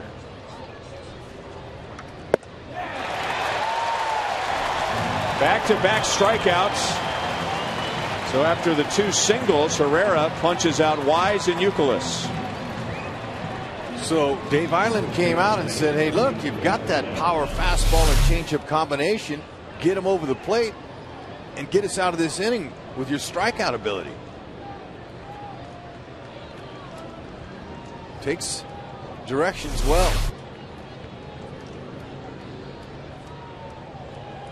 And now Adam Dunn with 2 on, 2 out. And Herrera misses outside. 1 ball, no strikes. You know, with the improvement of the pitching staff and the starters, how they're all starting to buy in, I like to give credit where it's due. Dave Island deserves some credit. Now, these coaches, they get hammered a lot by different people and saying, oh, it's this guy, that, whatever. But when things are going good, sure, the players get the credit, but how about that guy who spends tireless hours here at the ballpark? I mean, he's here all the time. All these coaches are. They get here at 12 o'clock in the afternoon. They go over videos and films and do the best they can. But the fact that Dave preaches the pitch to contact, go after him, be accountable for your own mistakes that are out there on the mound, I think they're starting to buy into it. And he's a mechanic, too. He's helping guys physically with their deliveries. But mainly it's the mental approach that he's been pounding on these guys all year long. I think it's starting to kind of come through in there, and it's contagious. Change up. Dunn is out in front. 2 balls, 2 strikes. Well, it's the requirement of a good professional coach. When the team is going well, you give the credit to the players, and when the team is struggling, you take on the criticism. Right, but having been down there for as many years, I have a good idea about how hard they work and where the credit needs to go. 3 balls, 2 strikes with Paul Konerko on deck. Royals just got 2 runs in the bottom of the 7th to take a 4-2 lead. Herrera taking over for Mendoza. Gave up singles to Viciedo and Beckham, and then struck out Wise and Youkilis. And now the runners are going as Dunn strikes out. Herrera strikes out the side. So he survives a scare, and the Royals go to the bottom of the 8th with a 2-run lead. You got a pin like that, you win.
Of the 8th, Jeff Montgomery and I getting ready for Boulevard Royals Live out at Rivals. Fireworks Friday, and the Royals with enough fireworks against Cy Young candidate Chris Sale. We'll break that down. Plus talk about Chris Getz, who is now set to have surgery on that thumb and miss the remainder of the season. We'll have all of that and talk a little Calvin Herrera. 4th time on this homestand that a Royals reliever has struck out the side late in the game. That more coming up after the game. All right, Joel, so even worse news for Chris Getz as Dwayne Wise stays in center field. And now pitching for Chicago is Hector Santiago. He was just called up today as Layson Septimo went on the disabled list. Well, Santiago will get Francoeur. Let's see if the White Sox will pitch to him this time. Francoeur, Pena, and Abreu. He's going to be swinging. 1 ball, 2 strikes. Santiago has a pretty good fastball, not overpowering, but he's going to mix a cutter in on righties, slider and a changeup. changeup's almost like a screwball, though. He kind of turns it over a little. 71 miles an hour with that pitch. 2-2. Pretty good spot there. Frenchie's lucky they didn't call him out on that.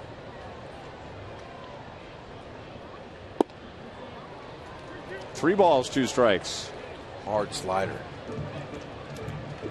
Will he walk a fourth time? He's never walked. He had never walked 3 times in a game before tonight. Oh, that would have been ball 4, but Frank Gore says, man, I want to make contact tonight. Well, he turned it loose and it was way out of the zone, and he was in hit mode all the way, missed it by a mile. He was in the middle of his swing and realized he shouldn't have swung at it. Santiago last year made his major league debut against the Royals right here at Kauffman Stadium on July 6th. First batter he faced in his big league career was Eric Hosmer. And now called back up tonight. Finds himself with a first place team. The Royals lead 4-2 in the bottom of the 8th. 1 ball, 2 strikes on Brian Pena. He is grounded out twice and fouled out. There's Eric Hosmer, who was not in the starting lineup but came on defensively in the top of the 8th inning.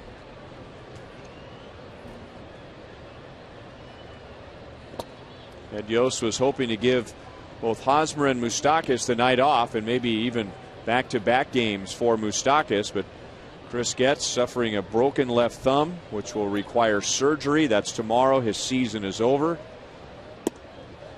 So that put Tony Abreu over at second base after starting at third and got Moustakas into the game. And Moustakas was part of the Royals' 2-run 7th inning with a base hit.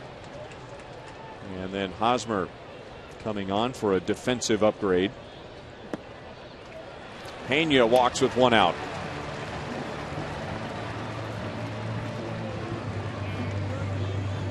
Coming up tomorrow on Fox Saturday Baseball, a matchup of 2 National League Central teams. The Pittsburgh Pirates, who continue to surprise. They are 6 games back of the Reds in the Central, and right behind them the St. Louis Cardinals. Eric Bedard, Lance Lynn will be the starting pitchers. Coverage begins at 2:30 tomorrow on Fox. Greg Holland getting ready for the 9th inning.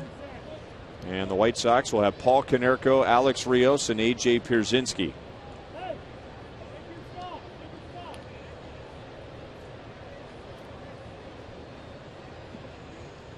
Well, second base belonged to Chris Getz, it appeared, for the rest of the regular season. And now the Royals have a decision to make.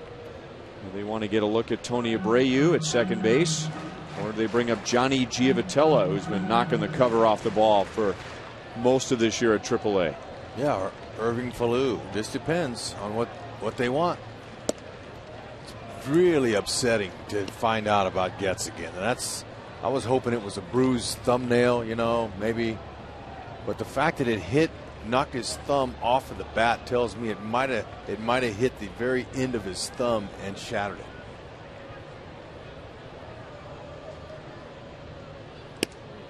And now 3-0 on Abreu. Because it wasn't like his thumb was wrapping around the barrel of the bat and it hit it like you would hit your thumb with a hammer. It hit the end of his thumb and it pushed it off the end, so I'm saying that's how it fractured it. Just a guess, but we'll have to ask him. We may not be able to.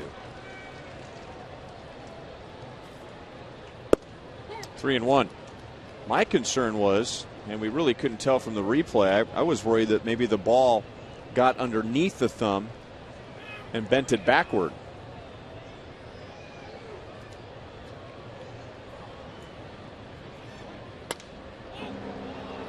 Popped up, shallow center field, and Dwayne Wise comes up to make the play. 2 outs. Abreu is 1 for 4. And it gets us to Mike Moustakas, who becomes the leadoff man as he batted for the first time for Getz in the 7th in the number 1 position, and he singled and scored on the 2-out 2-run double by Salvador Perez.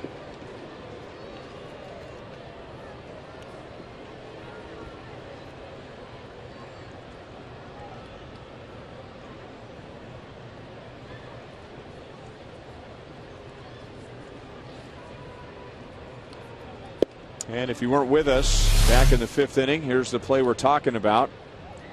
The top hand and the thumb.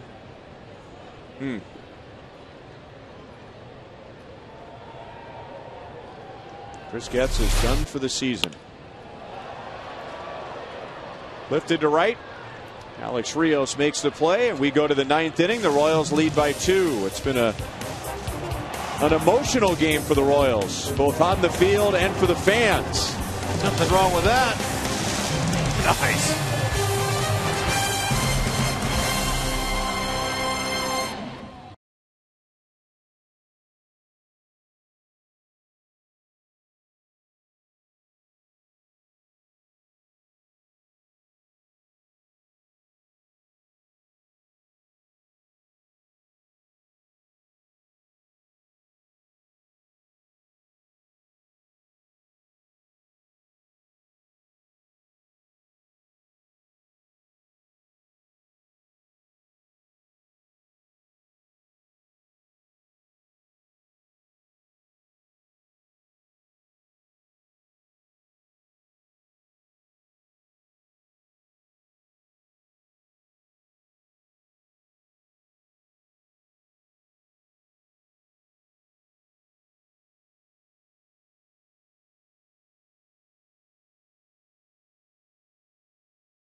Broxton was traded to the Cincinnati Reds, and he is 4 for 4 in save opportunities since getting that role, and trying to make it 5 for 5 tonight as the Royals lead the first place White Sox 4-2 in the 9th inning. And the Royals trying to move to 6-4 against Chicago this year. And Holland will face Paul Konerko, Alex Rios, and A.J. Pierzynski. So some power coming up. 19 home runs for Konerko. He's homered tonight. That was against Mendoza in the 4th inning. 19 home runs for Rios, 23 home runs for Pierzynski. Largely because he gets right in there and he's throwing strikes. He's throwing strike one. He's got a good fastball, excellent slider, and a split finger. Konerko after the first pitch and fouls it away.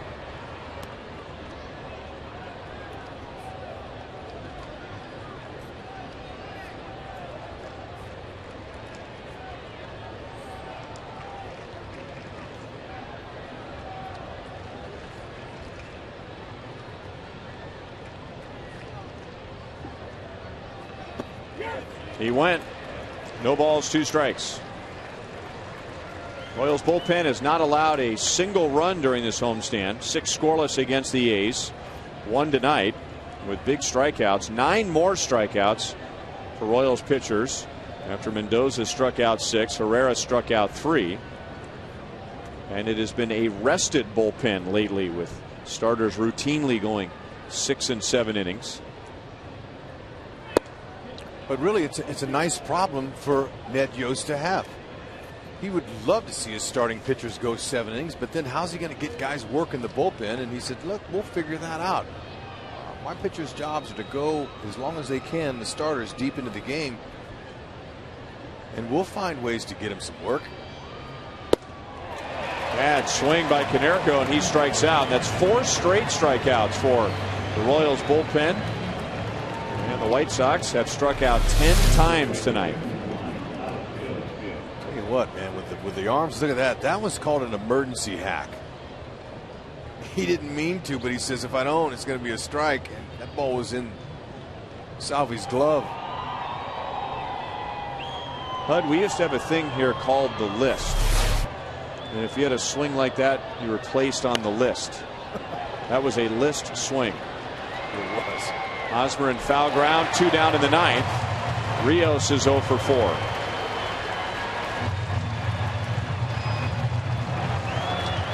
$22,169 here tonight for game one between the Royals and the White Sox. Buck Night fireworks after the game. And the Royals are 1 out away from taking game one from Chicago.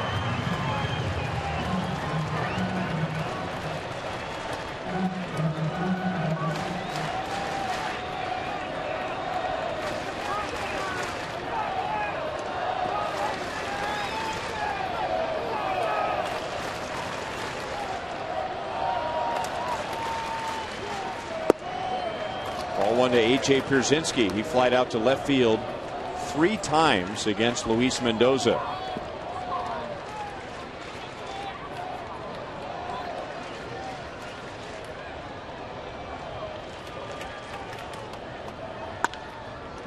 Fair ball up the right field line, so that will bring the tying run to the plate. And Pierzynski is into second base with his first hit of the night, 1 for 4.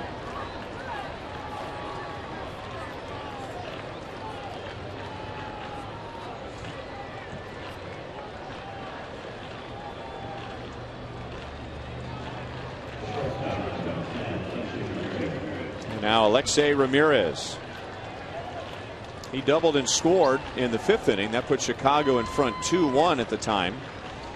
And in his other 2 at-bats, Luis Mendoza struck him out. Ramirez just 5 out of 35 against the Royals this year.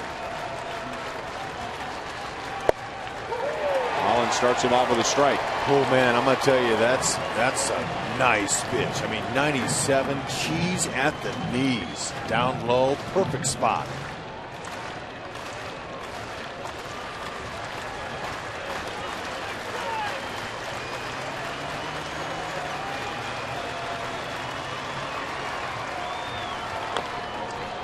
Oh, and 2.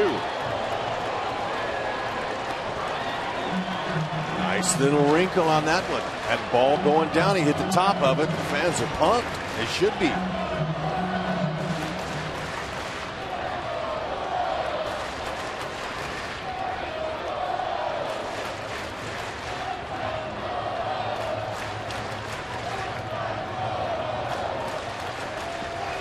It has been a very close season series between the Royals and the White Sox. The last 6 games have been decided by 3 runs or less.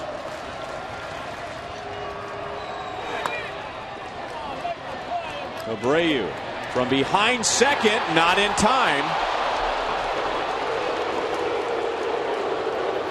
And now the White Sox have the tying run on base with 2 outs. And I'll tell you, the Royals were fortunate there that ball didn't hit off the second base bag. If that had him, that would have scored the run. Watch how close that comes. I mean, that was like inches away from the base. And there's nothing to Tony Abreu can do on that. Just good hustle by Alexei. You can't charge that. That's a high chopper.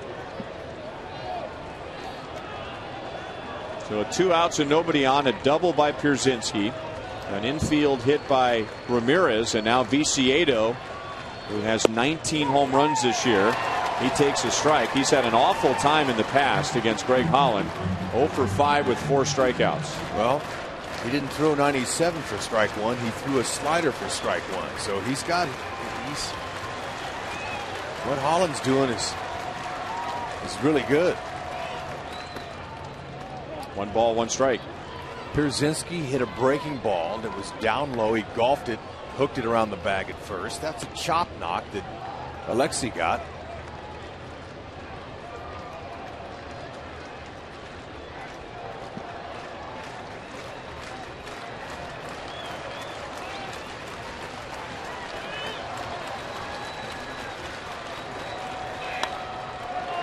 Popped up.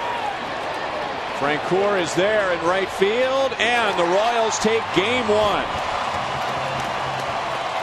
Willie Butler hits his 25th home run of the year. That tied the game in the 6th. Lorenzo Cain homered earlier in the game.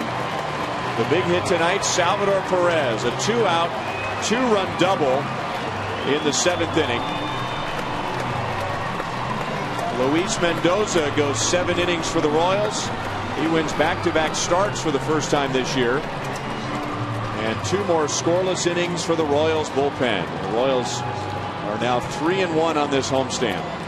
Tell you what, starting pitching, everything revolves around it. When you get it, you're much better, especially when you go 7 and turn over that pin to win. Some timely hits. Wow, Royals got it going.